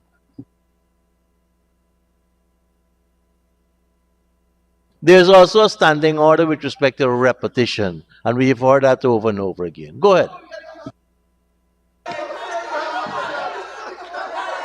During Ghana's appearance before the United Nations Human Rights Commission, the UN Human Rights Committee member Lawrence Helford stated, and I quote, "The committee is aware of public frustration, for example, the failure to investigate reports of run-ins by the named individual I mentioned before. The committee also notes allegations of run-ins in the Guyana police force and the judiciary." End of quote. In her response, the Honorable Minister of Governance, Gail Teixeira, stated, and I quote, "Allegations against the individual I mentioned before were never investigated because no police report was ever filed against him in the matter by anyone." End of quote. In other words, Comrade Speaker, the Guyanese citizens are expected to report allegations of run-ins involving ministers and senior government officials to the same Guyana police force that itself faces allegations of run-ins at the highest level. For you to continue running, you'll need 5 minutes extension. Mr. Speaker, I move for the honourable member to be given 5 minutes to complete his presentation. Thank you, Honorable Member Maipol, Honorable Member Mr. Jones. I think you could now leave off where you're running to and continue on where we should. Thank you, Comrade Speaker. Comrade Speaker, parliamentary committees play a crucial role in any functioning democratic system. They enhance the efficiency, accountability, and transparency by facilitating in-depth investigation of issues, policies, and legislations. Take tasks that cannot be thoroughly addressed during regular parliamentary sessions due to time constraint. Comrade Speaker, the Ministry of Governance, headed by the Honorable Member Gail Teixeira, organized a human rights and anti-runnings expo on the 9th and 10th of December 2024. The minister stated, and I quote, "We are trying to create resilient institutions that have the capacity and the competency to reduce run-ins, to not only prevent and reduce it, but to also uncover it and prosecute it." End of quote. One such committee, Comrade Speaker, that plays a critical role in this regard is the Public Accounts Committee of the Parliament of Guyana. The committee examines the accounts detailing the appropriation of funds granted by the National Assembly for public expenditure, as well as accounts referred to it by the Assembly alongside the Auditor General's report. Comrade Speaker, the Honorable Member Gail Teixeira, a member of the Public Accounts Committee, has overseen the decline under her PPPC administration. Over the past 4 years, these are the meetings of the PAC. In 2021, the Public Accounts Committee of the Parliament met 25 times. In 2022, it met 21 times. In 2023, only 11 times. And by 2024, the number dropped to just 9 meetings for the entire year. This, Comrade Speaker, is as a result of a resolution piloted by the Honorable Member Gail Teixeira and passed by a one-seat majority. Nothing better can be said of the other committees of Parliament, Comrade Speaker. In my budget speech in 2024, under the caption Governance, I highlighted the highly egregious situation with the committees headed by members of the government. Comrade Speaker, nothing has changed, and which flies in the face of Article 13 of the Constitution. Attorney General Anin Nandalal. In 2023, this committee never met, never held a single meeting. And in 2024, after I highlighted this fact, the committee met once. Comrade Speaker, quickly on foreign relations. My God, mercy. I'll close with foreign relations, Comrade Speaker. We saw...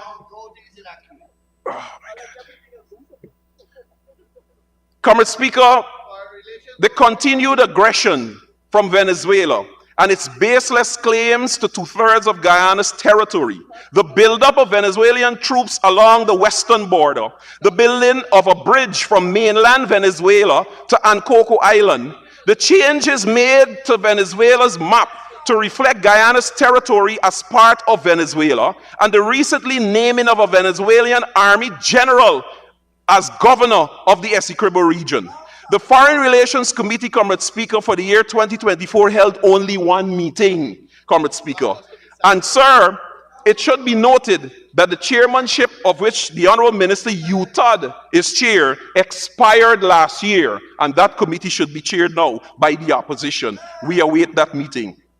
Comrade Speaker, in closing,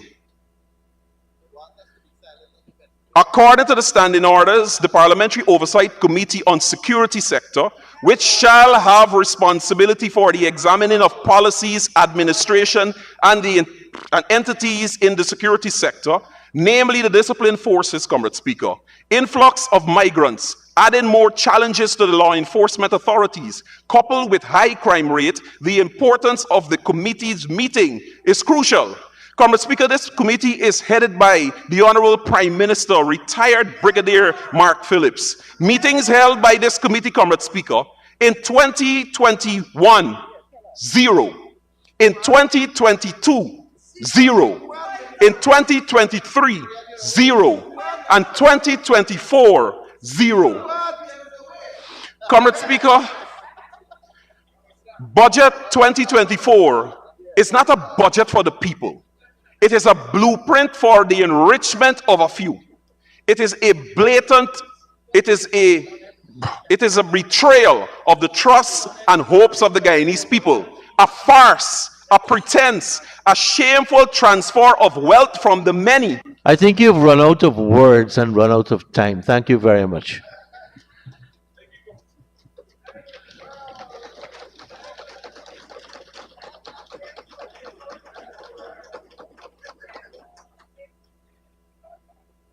And now for the Honorable Parliamentary Secretary, the Honorable Member, Ms. Sarah Brown. Mr. Speaker, it is quite the irony to speak after the Honorable Chief Whip, Honorable Christopher Jones, as I have been vindicated. The Honorable Member spoke glowingly of youth and opportunities for youth, yet at the age of 29, as a young woman, I was denied my right to stand here for the past 4 years to represent my people. So today, Mr. Speaker, I rise with pride and honor to wholeheartedly support and endorse Budget 2025 as presented by Honorable Dr. Ashni Singh to the National Assembly under an appropriate theme, a secure, prosperous, and sustainable Guyana. Budget 2025, like every other PPPC budget, lives up to expectations, and its passage will ensure that every single commitment made in our manifesto is fulfilled, and it proves to all Guyanese that we are a government and a party to be trusted, unlike the APNU AFC, who failed in living up to their promises in 5 years, much less 100 days. Quite the opposite to us on this side of the House. Mr. Speaker, firstly, I must commend His Excellency Dr. Mohammed Irfan Ali and his entire cabinet, the President and his entire cabinet for ensuring. Honorable Member, I determine how it is used. Honorable members, you can stay away from that and talk about your regime or your government.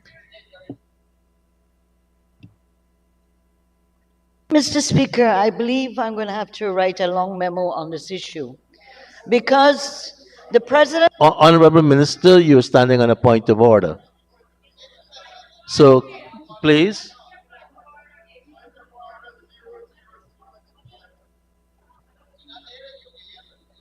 As well as Mr. Chairman, Mr. Speaker, the Standing Order 41 in regards to the President. The President is the head of the Parliament, and therefore it's impossible in the National Assembly, a government or anybody else, referring to the President as the head of that government and also the head of the Parliament.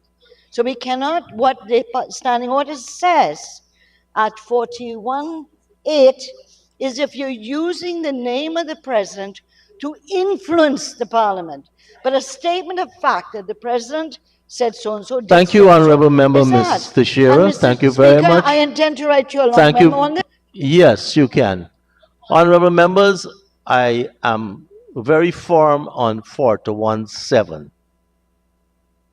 And I allow the Honorable Minister to make an intervention, though I don't consider it a point of order. 4-1-7 again says, the President's name shall not be used to influence the Assembly. So I will determine that on either side. And if I'm not allowing it, well, Honorable Member Mr. McCoy, you can always bring a no confidence motion against the Speaker and put the Parliament where you want it to be. Where you want it to be. So please, I ask that we conform to two things. 4-1-7 and the list of parliamentary words.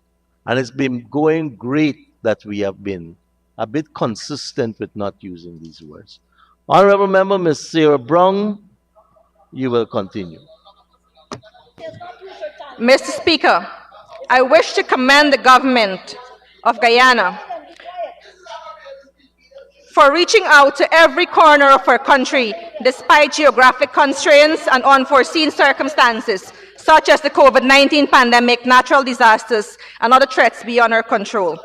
Mr. Speaker, like everything else, when the PPPC presents a budget, it is not crafted by hearsay or guess. It is crafted after consultation with real people, being on the ground, engaging with communities, and listening to what is important to the people. Mr. Speaker, I noticed that on today's agenda that my colleague and esteemed in-law on the other side of the House, unfortunately, as Geographic MP for Region 1, born and bred, is scheduled to speak. And I'm certain that he will seek to cast a shadow and discredit the work done by the government on the transformation and progress that Region 1 has experienced for the past 4 years. However, Mr. Speaker, I wish to preempt by asking that MP how many villages he visited as a member of parliament to meet with his constituency and hear from the ground what are the issues. Along with the Honorable Member, Mr. Christopher Jones, who did not visit any of the communities in Region 1 to hold consultations or to keep meetings, he will never know what has changed. When he asks what has changed, he will never know because he has never visited any of the villages across the region. And so today, when I will speak about the development and transformation across the 87 villages in Region 1, from Baramita in the Matakai sub-district to Waramuri in the Muruka sub-district, bearing in mind that Mabaruma Tong is not Region 1, as was the perception of the Granger-led administration, so much so that they hired multiple planes to take 30 persons to Mabaruma to plant one tree and then fly it back to Georgetown as part of a tree planting exercise, all in a day's work. Mr. Speaker, Georgetown is not the 592. Georgetown is not Guyana. Mr. Speaker, I was privileged to struggle alongside Geographic MP, now Minister Colin Crowell. As an opposition MP, he visited every single village in Region 1, high water or low water. He held consultations and he brought to this House verified concerns and recommendations coming from the source, the people on the ground. And now again in government, we are doing the same thing. As a matter of fact, Mr. Speaker, in opposition, many of our MPs, including Minister Gail Teixeira, would have been to far-flung and remote villages across the hinterland, and we're doing it again in government. Mr. Speaker, I think that I may need to probably ask for a swab to clear my ear, because I cannot be hearing what is happening, what is saying from the other side, as in the benefits coming to friends and families and favorite. Mr. Speaker, these cannot be the same persons who said that they needed to hire a doctor that spoke Spanish and they wanted one that was PNC. These can't be the same persons, Mr. Speaker. Mr. Speaker, are they then saying to us that once you are a part of this party, that we cannot access or we cannot be a part of the good life? No thanks to Mr. David Granger, former president. Mr. Speaker, as Amerindians living in Guyana's hinterland, we traditionally benefit directly from the Ministry of Amerindian Affairs, which has a robust welfare program that rescues and supports hundreds of Amerindians who encounter difficult circumstances and for different reasons are often stranded in Georgetown, where we are guaranteed a lodging, meals, and a safe passage back home. And Mr. Speaker, this is not done on Facebook for likes, it's not done for shares, but it's done because we have a responsibility which we take very seriously as a government. Mr. Speaker, many of us have had to seek the intervention of this program to aid in funeral expenses when our loved ones transition while receiving medical attention in the city. And to quote Minister Susan, from the cradle to the grave, which is costly, often depending on the villages from which we come. In addition, Mr. Speaker, the Amerindian Development Fund, an initiative of our government under the Ministry of Amerindian Affairs, has always been a lifeline for our villages, whereby we not only rehire the 2,000 CSOs that were dismissed by the APNU AFC, an act that neither the APNU nor the AFC apologized to us for, but we increased the numbers and we raised the stipend from $30,000 to $40,000.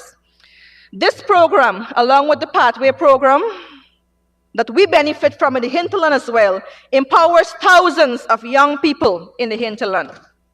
And speaking of this program, Mr. Speaker, it really warms my heart and it hits close to home, as I have witnessed firsthand how this program uplifted many, including one of my best friends.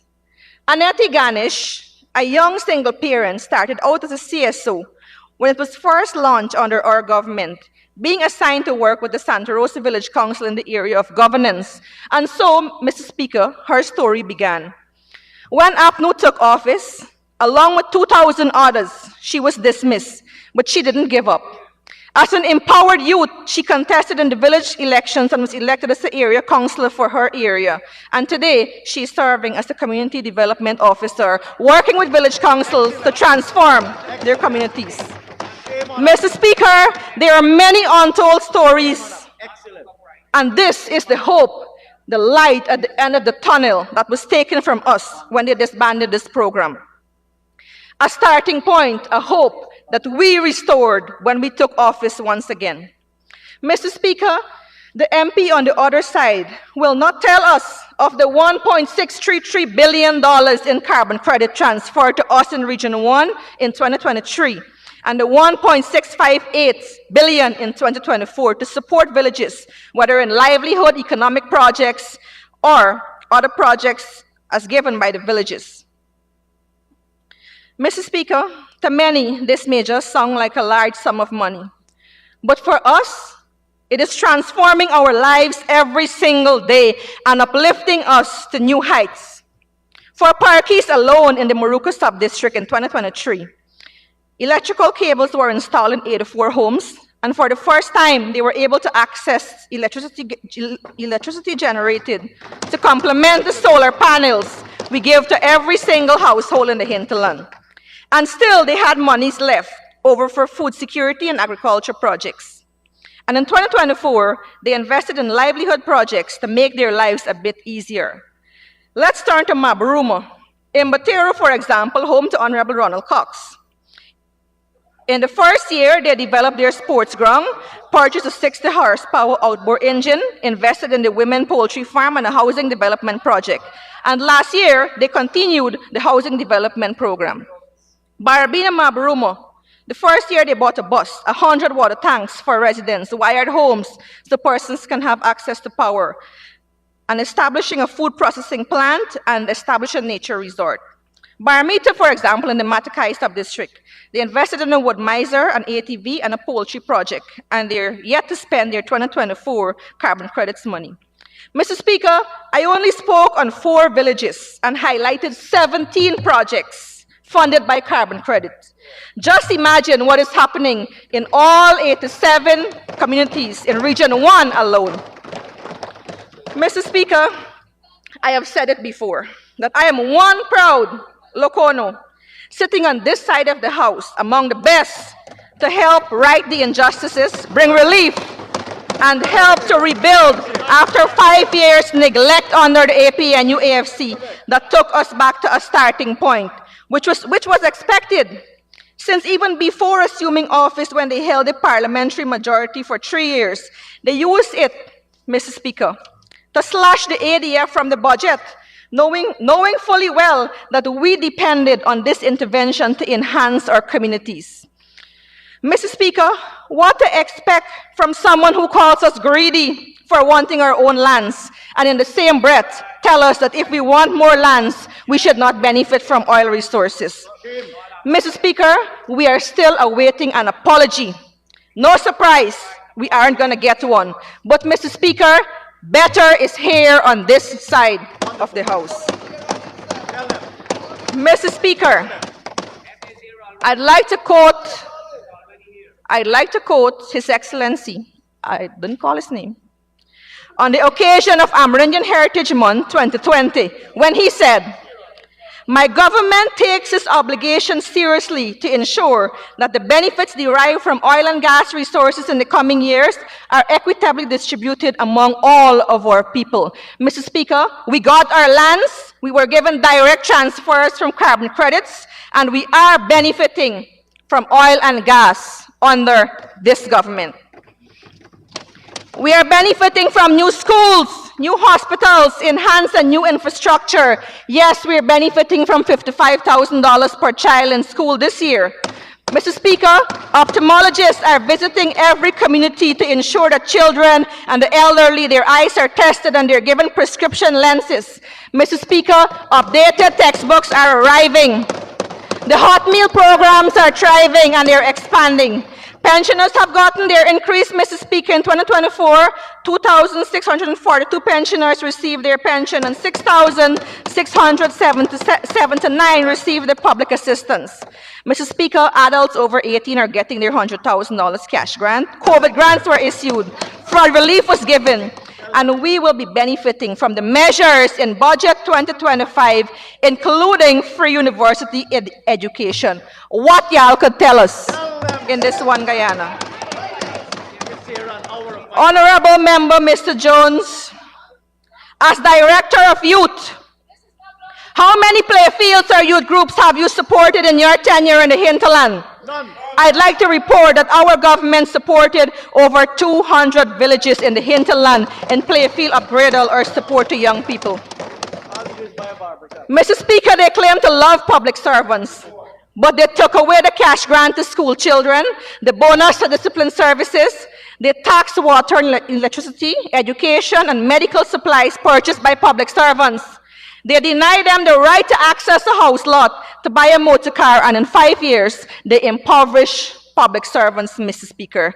We are giving free university education, and national service is not a requirement.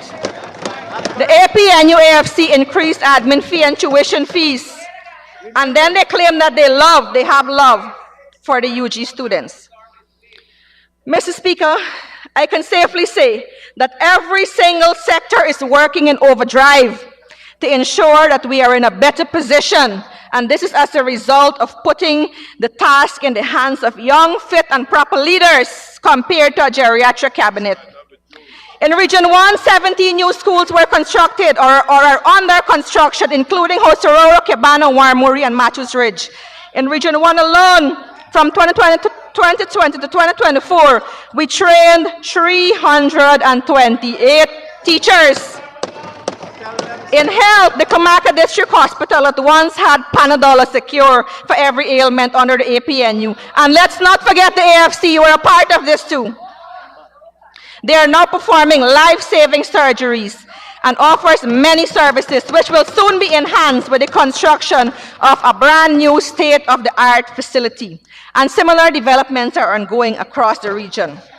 We introduced telemedicine capabilities in far-flung communities such as Pawaikuru, Tasawini, Imbatero, Warapoka, Blackwater, Savannah, just to name a few.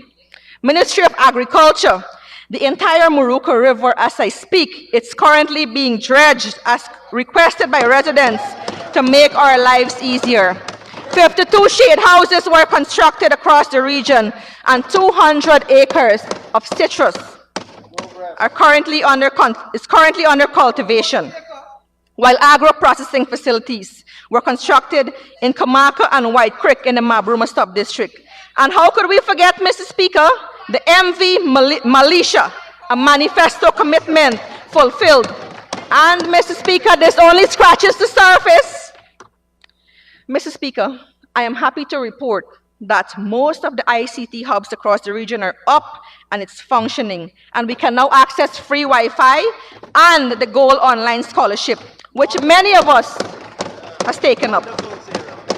Mr. Speaker, a few days ago, I was chatting with a young lady from my village and proceeded to ask her about her employment status. She said to me that she never applied for a job because she doesn't have CXC. But what made me beam with pride was when she proceeded to say that despite that, she now has a certificate from Goal, and she now wants to send in an application so she can have a job. Wonderful. Thousands of stories like that countrywide. This is the vision that our government has for our young people. And, Mr. Speaker, our young people in turn, they are taking these opportunities and they are making hay while the sun shines. Wonderful. Under this government. So you can shine more, you will need an extension to continue to conclude. Mr. Chairman, I'd like to ask that the honorable member be given 5 minutes to conclude a very good statement. Thank you. Thank you, Minister Teixeira. Honorable member, you may continue. You have 5 minutes to conclude.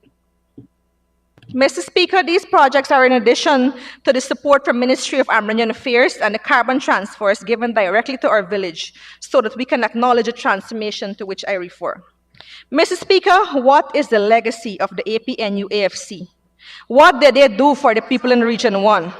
For 5 years, Mr. Speaker, we never saw a minister of government, and for the first time, they levied taxes on items that were once tax-free, including food and basic supplies. $5,000 on a barrel of fuel, raking in millions of dollars in revenue annually.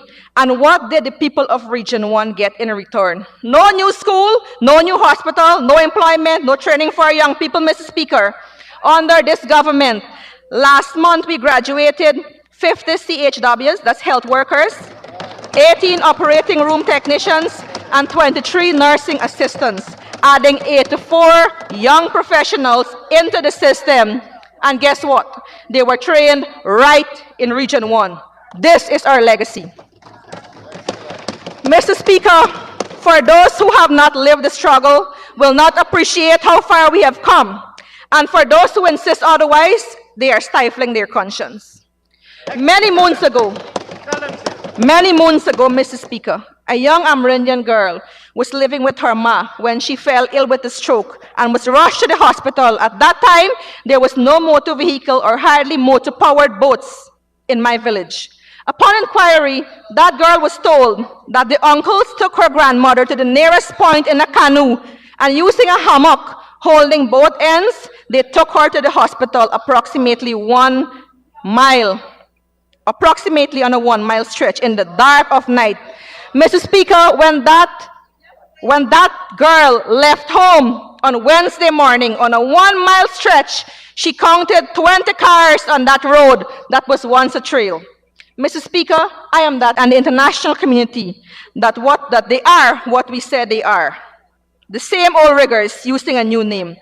Mr. Speaker, progress must continue, and we are the only government that has a proven track record, tested, approved, and trusted.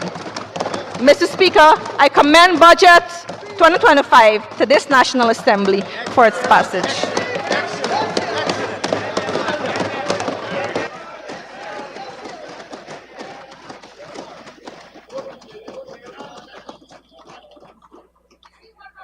Thank you, very honorable member. The honorable member, Mr. McCoy, doesn't know I know you from a toddler, so I've seen your development. Thank you very much, honorable member. Honorable member, Mr. Dionarayan Ramsarup, it's your turn. Thank you, Mr. Speaker. Honorable Speaker, distinguished members of the National Assembly, citizens of Guyana, good evening.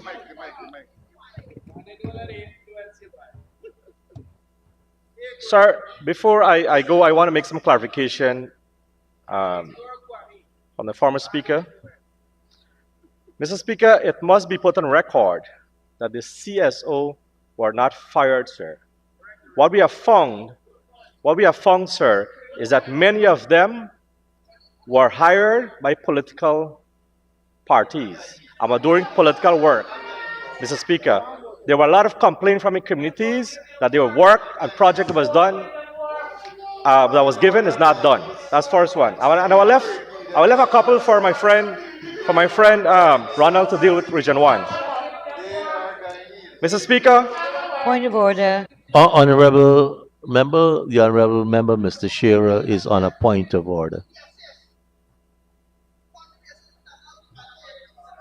House was a recipient from the then Vice President, Mr. Ali Koch, of the letters of dismissal and termination of 1,972. It is in the Parliament record, sir. Thank you, honorable minister. Honorable member, Mr. Dionarayan, the honorable minister has established what the fact is. And I think we have been down that road before during budget debate. So you stand corrected. Sir, and I'll be happy, I'm so guided, but I'll be happy if the proof can be provided. I'll be happy. Sir, cash grant. Sir, under our government, the AP and UFC government, the cash grant was replaced by what we call the 5Bs program that benefited directly the children of this country, sir. That's one other clarification. The other clarification, sir, I want to make is that the internet service were done in 72 communities, sir, where all was abandoned by this government, sir. Those are the clarifications I want to make. Sir,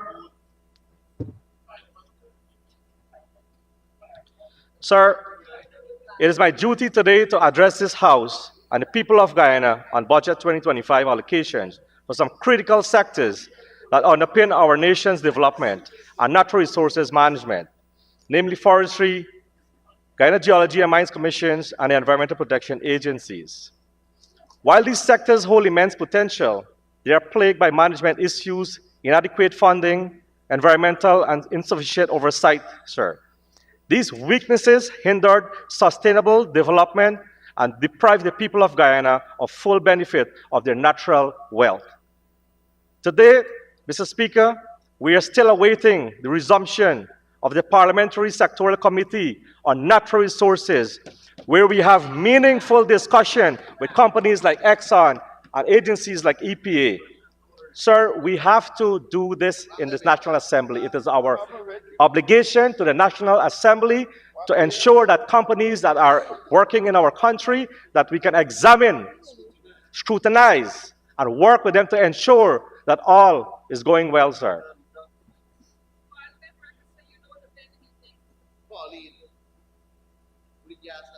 As we analyze the government budget proposal, there were several gaps existed, but I will focus my attention on the recommendation I made over the years, right in this House. The implementation as we prepare to take back government, sir. In 2020, I spoke about programs where we secured 800,000 hectares that were given to friends of the PP government that was redistributed to the Guyanese people so that the government, so when the government wants to talk ill, advise, I want to make a political statement that the AP and UFC closed by Shanling and Barama companies, sir. The facts need to be checked because What we tried to do, sir, is to make the playing field level. We were not allowing one company to take over the entire forestry sector, sir. What we have done is that the Barama company, they were not paying the prescribed royalties as the others were doing, sir. So we had to change that to make the playing field leveled. Sir,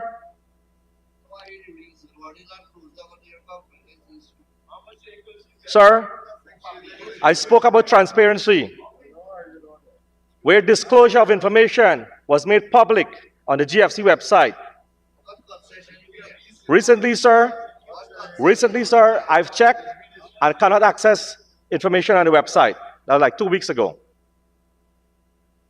Sir, we have set up the GYEITI Secretariat to re-emphasize our commitment to transparency, governance. Today, all these are failing. Despite this, sir, only 2.1 million was budgeted. Are we serious about transparency? It seems not, Mr. Speaker. We have strengthened interagency collaboration, where most of the interior roads were maintained by the GGMC fund. This will be a continuation program and even made better by start looking at alphabetic materials to pave these roads.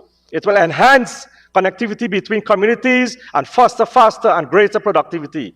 So when the government wants to mislead the nation that the AP and UFC government done nothing for the interior roads, they need to fact check the record, sir. We will bridge those rivers that uses pontoons across Kwakwani, Shirima, Kurpakari, and Butakari, sir. It is time that we start to think how we connect these communities easily, sir. These are the major river crossings that risk lives of our people and slow productivity, sir. We have witnessed recently that the GDF truck went overboard. Luckily, sir, there were no serious injuries. It must be noted, sir, it was under our government that communities like Letem, Aichuni, Kwakwani seen paved road for the first time without the oil money, sir. In 2021, sir, in the budget 2021, speech paragraph 4.30, it was mentioned that the Guyana Forestry Commission will be self-sufficient. Sir, in the same year, it was contracted by 7.4% and export by 8.6%. We saw on the 2024 that is grew by 4.5%. And that because, sir, because of two factors. One, it is the construction sector that receiving a big chunk of the budget, over 209 billion in this 2025 budget, and a new allocation of logging concessions, sir. So these are the issues that it contribute. What we are not looking at is the policy that really can drive the sector. And if you look overall, sir, we are producing about 450,000 plus cubic meter of logs per year. We're entitled to cut over 1 million cubic meters, sir. We are struggling to meet 50% of that. Right? Mr. Speaker, well, I can't do the other 50%, to be honest with you. Mr. Speaker, the GFC and all those involved in the forest needs to have an opportunity to, one, improve technology, less cost access to money, increase training to access foreign markets, the creation of downstream forest products, and other forms of assistance. This is what we will do, sir. We will, as I mentioned, I recommend in 2022 that the revolving fund, it was implemented, sir, by the government, but only 11 persons benefited from that revolving fund, sir. The rest was disqualified because they don't have the criteria. And the purpose of that mechanism was to assist the communities and the small loggers to ensure they can access finance, sir. So that needs to be revised, not to remodel. So my honorable friend there is smiling. Yes, I know the bank is part of the criteria, but my friend there will have some recommendation to do that. Recommendations were made against, sir, as to the design and the material to use for interior roads, but nothing happened, sir. We will redesign the National Forest Inventory to benefit the stakeholders who in need, sir, because originally the design of that National Forest Inventory was to benefit the large concession holders, so that because the benefit of a National Forest Inventory will only benefit the stakeholder, but will benefit the government so that the government will have an understanding as to know what are the stock that is in the forest, sir. The log export policy will revise to benefit those that are exporting. We will make a one-stop shop system to ensure that ease of doing business. The red tapes are too much, sir. Mr. Speaker, in 2018, under the AP and EFC government, amendments were made to log export policy to have a third-party license to export logs that sees the volume of the lesser used species increased. And thanks to my friend that continued that program. In 2023, sir, in 2023, I made a recommendation that the first tranche of the carbon credits money, that 25% should be given to the Armenian community. 25%, sir. So my honorable friend who was boasting just now about they receiving so much billions, you have to ask yourself the question if that's enough. Mr. Speaker, when I proposed the revolving fund, it was proposed to have $10 million to do this, sir. And therefore, that the other 450 operators could have benefited more to this recommendation, sir. I've recommended $3 million for the Guyana Forest Commission so that it will help in the operations. This would have enhanced operations, monitoring, providing proper living accommodations. Sir, I recently went to Ituni Forestation, and it's quite strange. It's quite strange. It's supposed to be a temporary forestation, sir, but it's there over 12 years.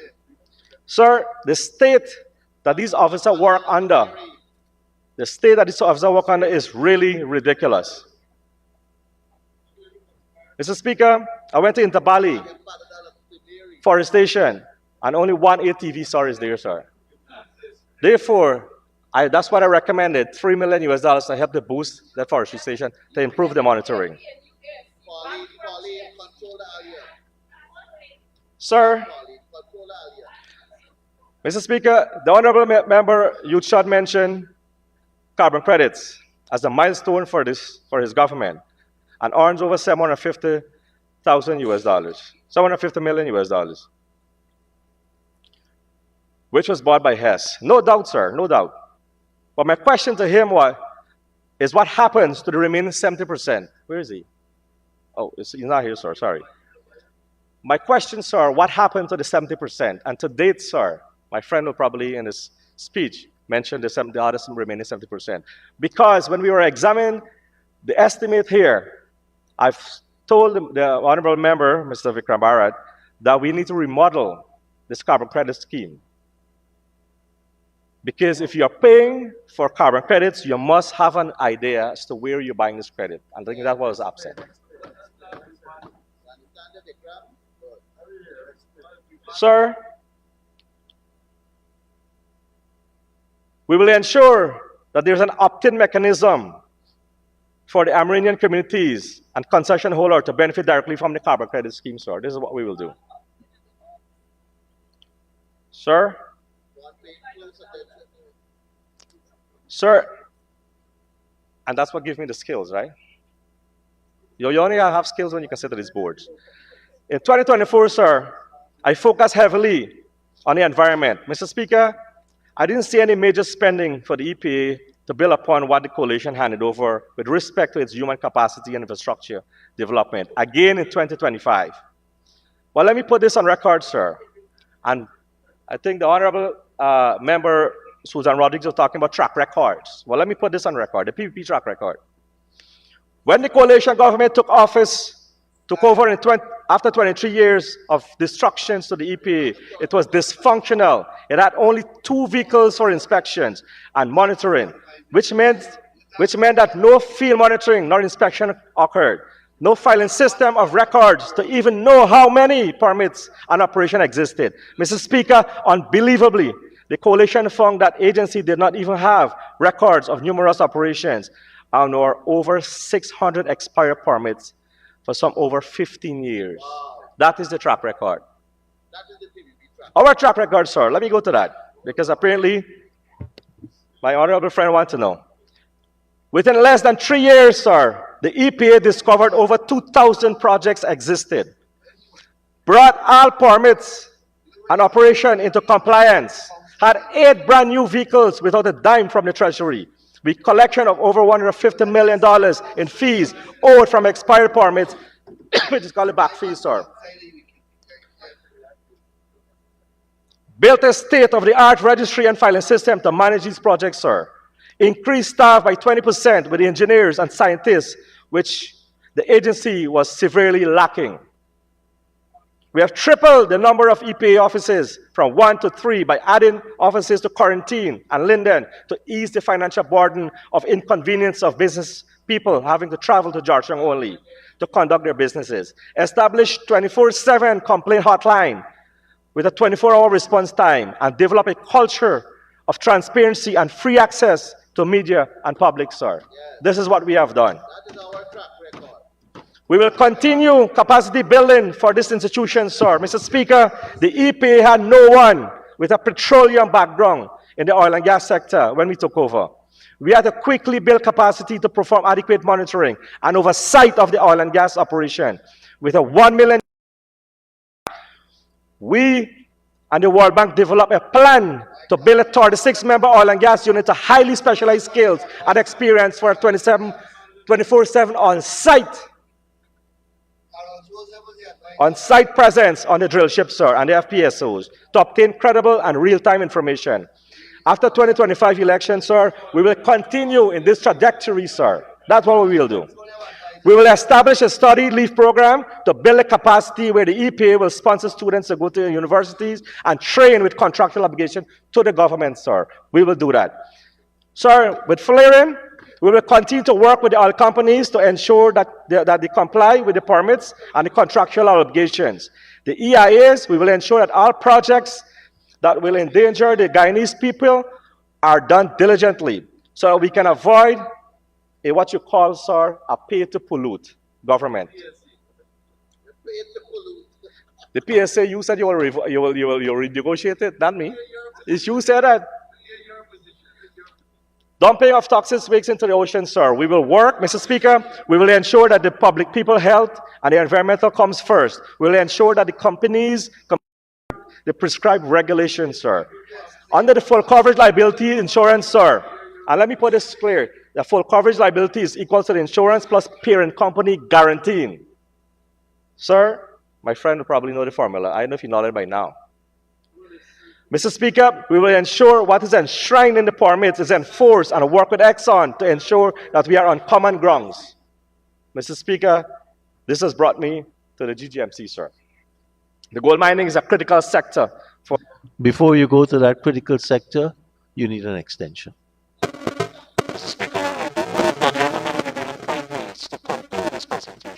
Thank you. Thank you, Mr. Speaker, and thank you, my Honorable Chief Whip. Gold mining is a critical sector for the Guyanese economy, contributing significantly to the GDP and employment. However, for the past 4 years, sir, we have seen a steady decline in this gold production. And recommendations, as I propose, sir, we will implement stricter monitoring policies on our borders. We will implement modern technologies to assess minerals for small and medium-sized gold miners. We'll engage with women miners to ensure that they cement their place in the gold mining sectors. We will explore value-added processing. Encourage the development of local facilities to refine and process gold, adding value before export, sir.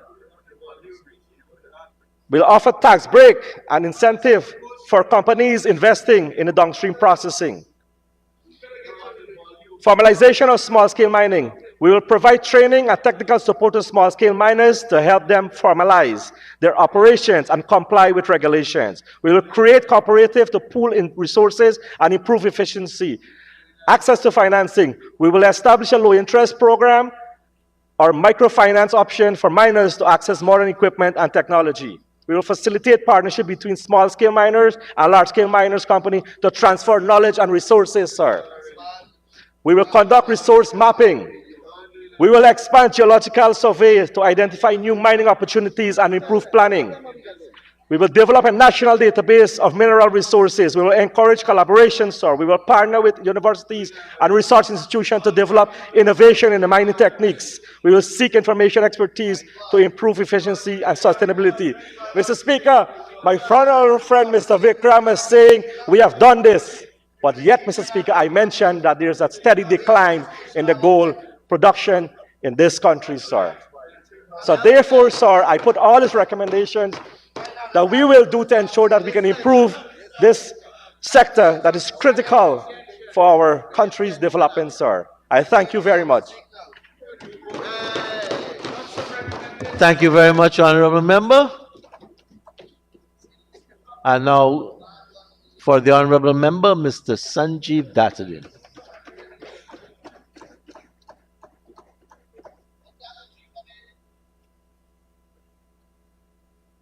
You may proceed, Honorable Member.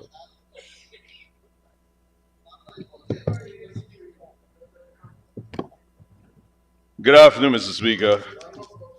Just a few things to clear up before we I actually get to my presentation, please, Mr. Speaker.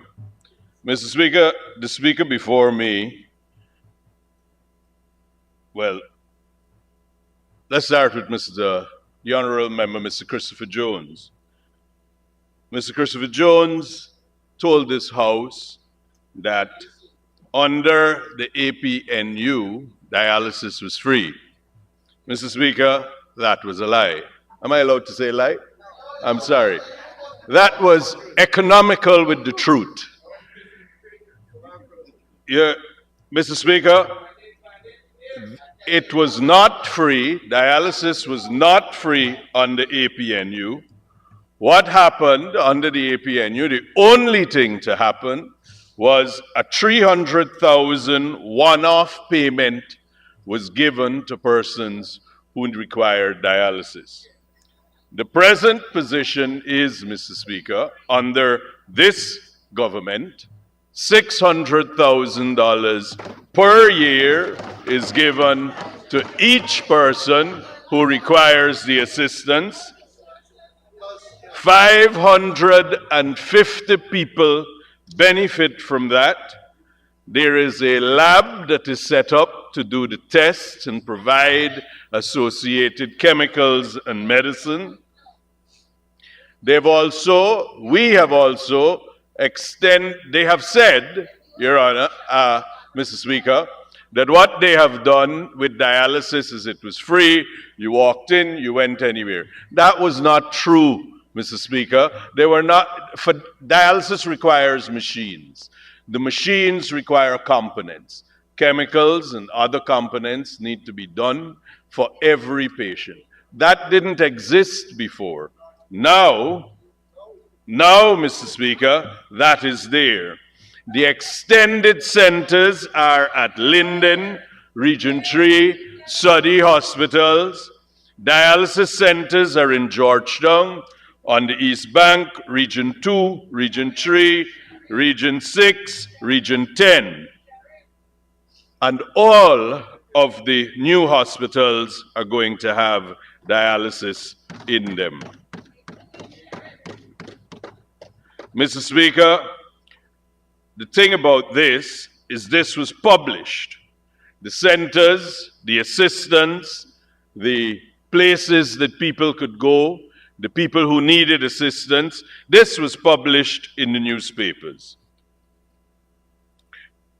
Mr. Speaker, we then get to a very bold statement from the Honourable Member, Mr. Jones, as it relates to free education at the university, and about how much they love young people and how much they prefer education.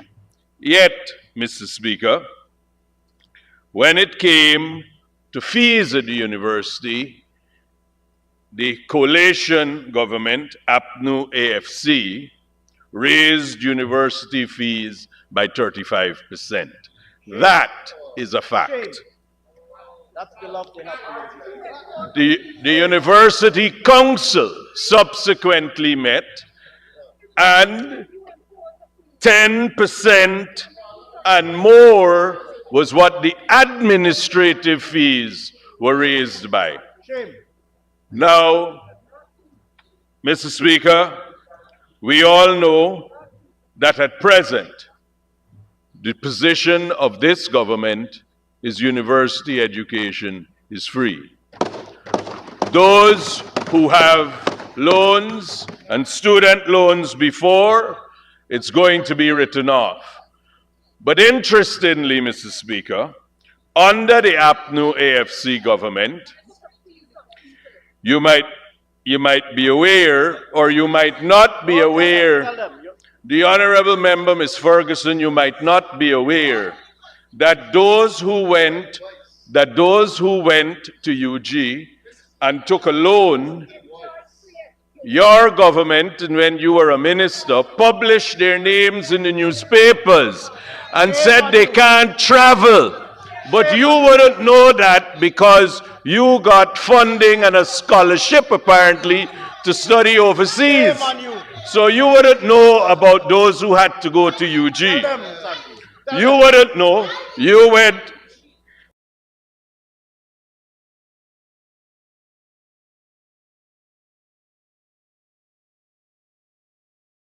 But didn't you have money to go and study a master's outside of Guyana? That I support Budget 2025, so expertly presented to this House by the Honorable Senior Minister, Dr. Ashni Singh. Allow me to thank the Honorable Minister, his staff, and indeed all of the members of Cabinet and their staff for presenting a budget that is significant. Mr. Speaker, it is worthwhile to not only commend the budget, but to reflect on it.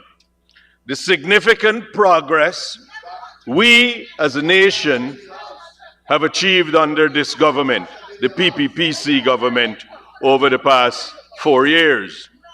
We are now witnessing right before our eyes, Mr. Speaker. Honorable Member, Mr. Dattin, and I stopped the clock. And I want to refer to Speaker Ramkaran decades ago. There are two words that are popping up quite often in the interruptions. One is cry of shame, and I just heard nonsensical, and the particular person who said nonsensical was also shouting thief many times. So please, we only have a few speakers to go, and let's see if we can continue with the efficiency that Geeta Chandan, Edmund, the Honorable Member, and Juretta Finance concluded their presentation.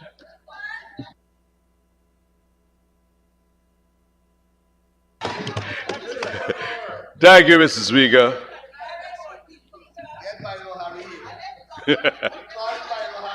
Mr. Speaker, we are now witnessing right before our eyes economic transformation that positions Guyana on an upward economic trajectory that we have never seen.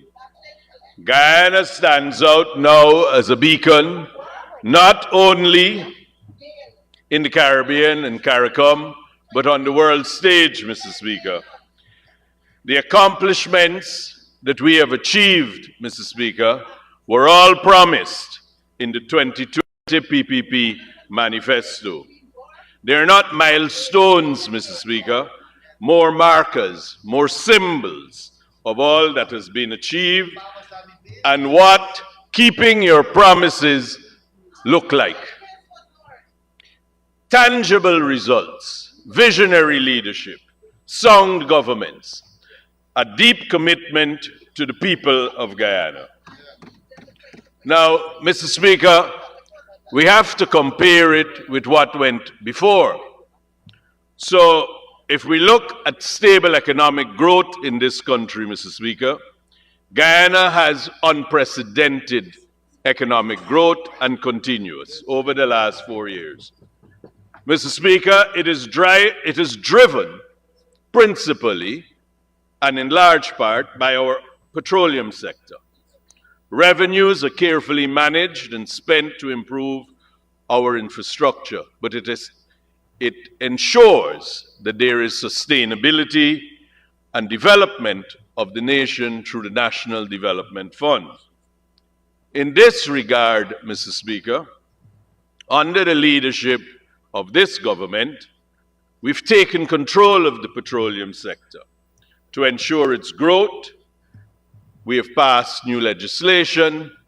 The most important one, perhaps, if I dare say, is the Local Content Act.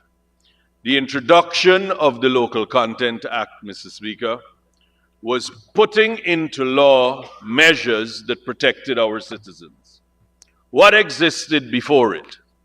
As usual, promises, perhaps feasibility studies, perhaps reports from the advisors to the petroleum advisors, such as Ms. Carol Joseph, who would have given grave and weighty advice as to how we should manage this petroleum sector, I imagine.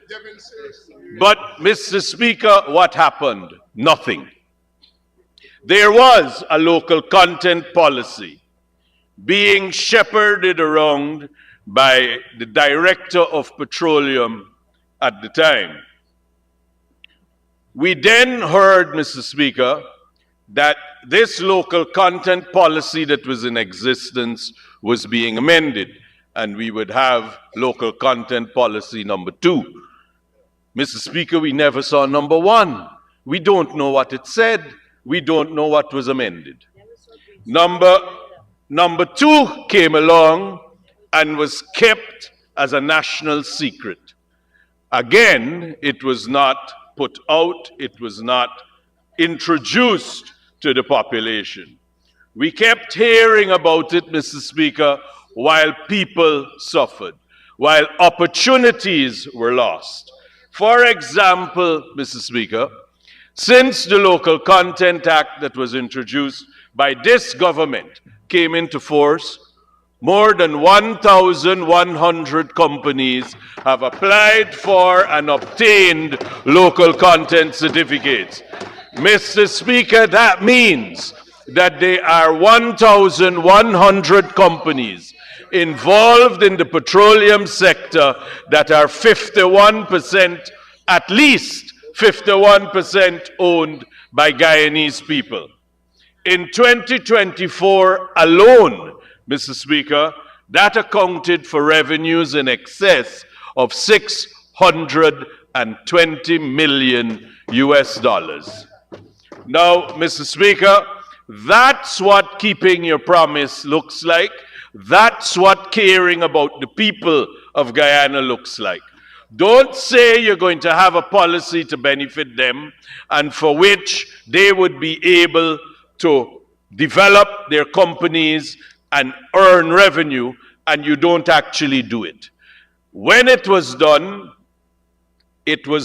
because there had to be a legal underpinning to allow the citizens of this country to benefit preferentially from their petroleum reserves. And that was done.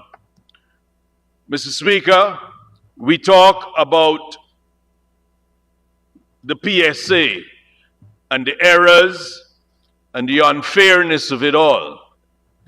But what has happened since? Now, we know under this government, there is a revised PSA for future companies.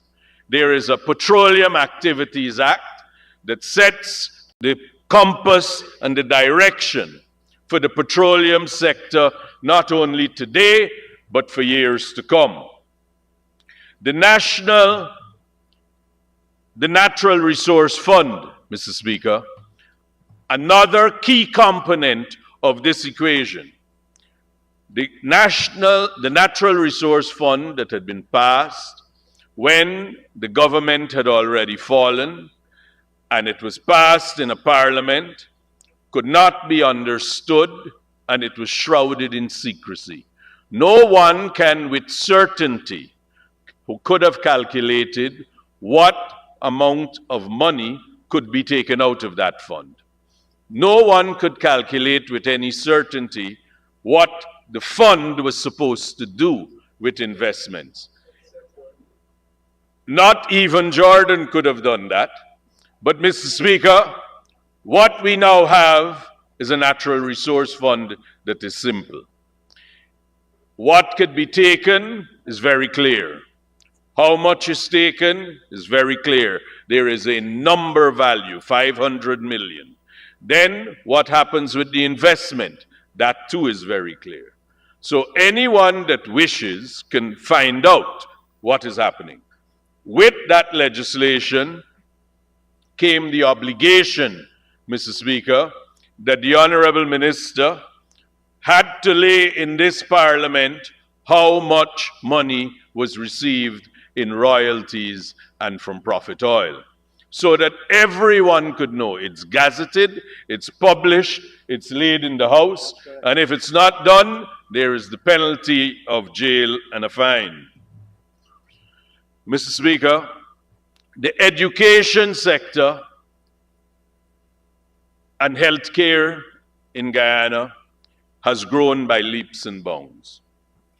Remarkable achievements have been made in education insofar as it relates to the physical structures, the schools that have to be built, but also the teachers that need to teach in that schools. There is more. Again, under the previous administration of APNU, we heard promises. I am sure there were feasibility studies. I am certain there were reports. Perhaps all of that took up all of the available funds. Maybe that's what happened, and there was no money left to actually build the schools and train the teachers. Now, Mr. Speaker, it is important that we recognize some of the catchwords and phrases and what is being said by opposition, by members of the honorable members of the opposition about the budget. A favorite seems to be fiscal space. To say now there is fiscal space to do all manner of things. They say it is an oil economy and we are rich. Mr. Speaker, that is not entirely true. It is an oil economy, but we are not rich. We're getting there, and if we manage our finances prudently, we'll get there. Now, but under the budgets and under the regime of APNU, they said there was no fiscal space to do this, but they taxed everything. 400 new taxes. They raised taxes, 400 new taxes. 400 taxes were raised. I am sure you didn't know that if you had more than one dog, you had to get a license and pay for it. I am sure you didn't know that if you had a horse, you had to pay a license per foot. I don't know why it was per foot, but assuming all horses have 4 feet. But this was it. You sold newspapers on the corner. You needed a license. Honorable member, I have the honorable member, Ms. Fowler Lawrence, on her feet. Thank you, Mr. Speaker. Mr. Speaker, the present member on the floor has referred to the previous government raising some 400 taxes. I'm asking, Mr. Speaker, that the honorable member lay over in this House these 400 taxes that have been raised by the previous government. Honorable member, you stood on a point of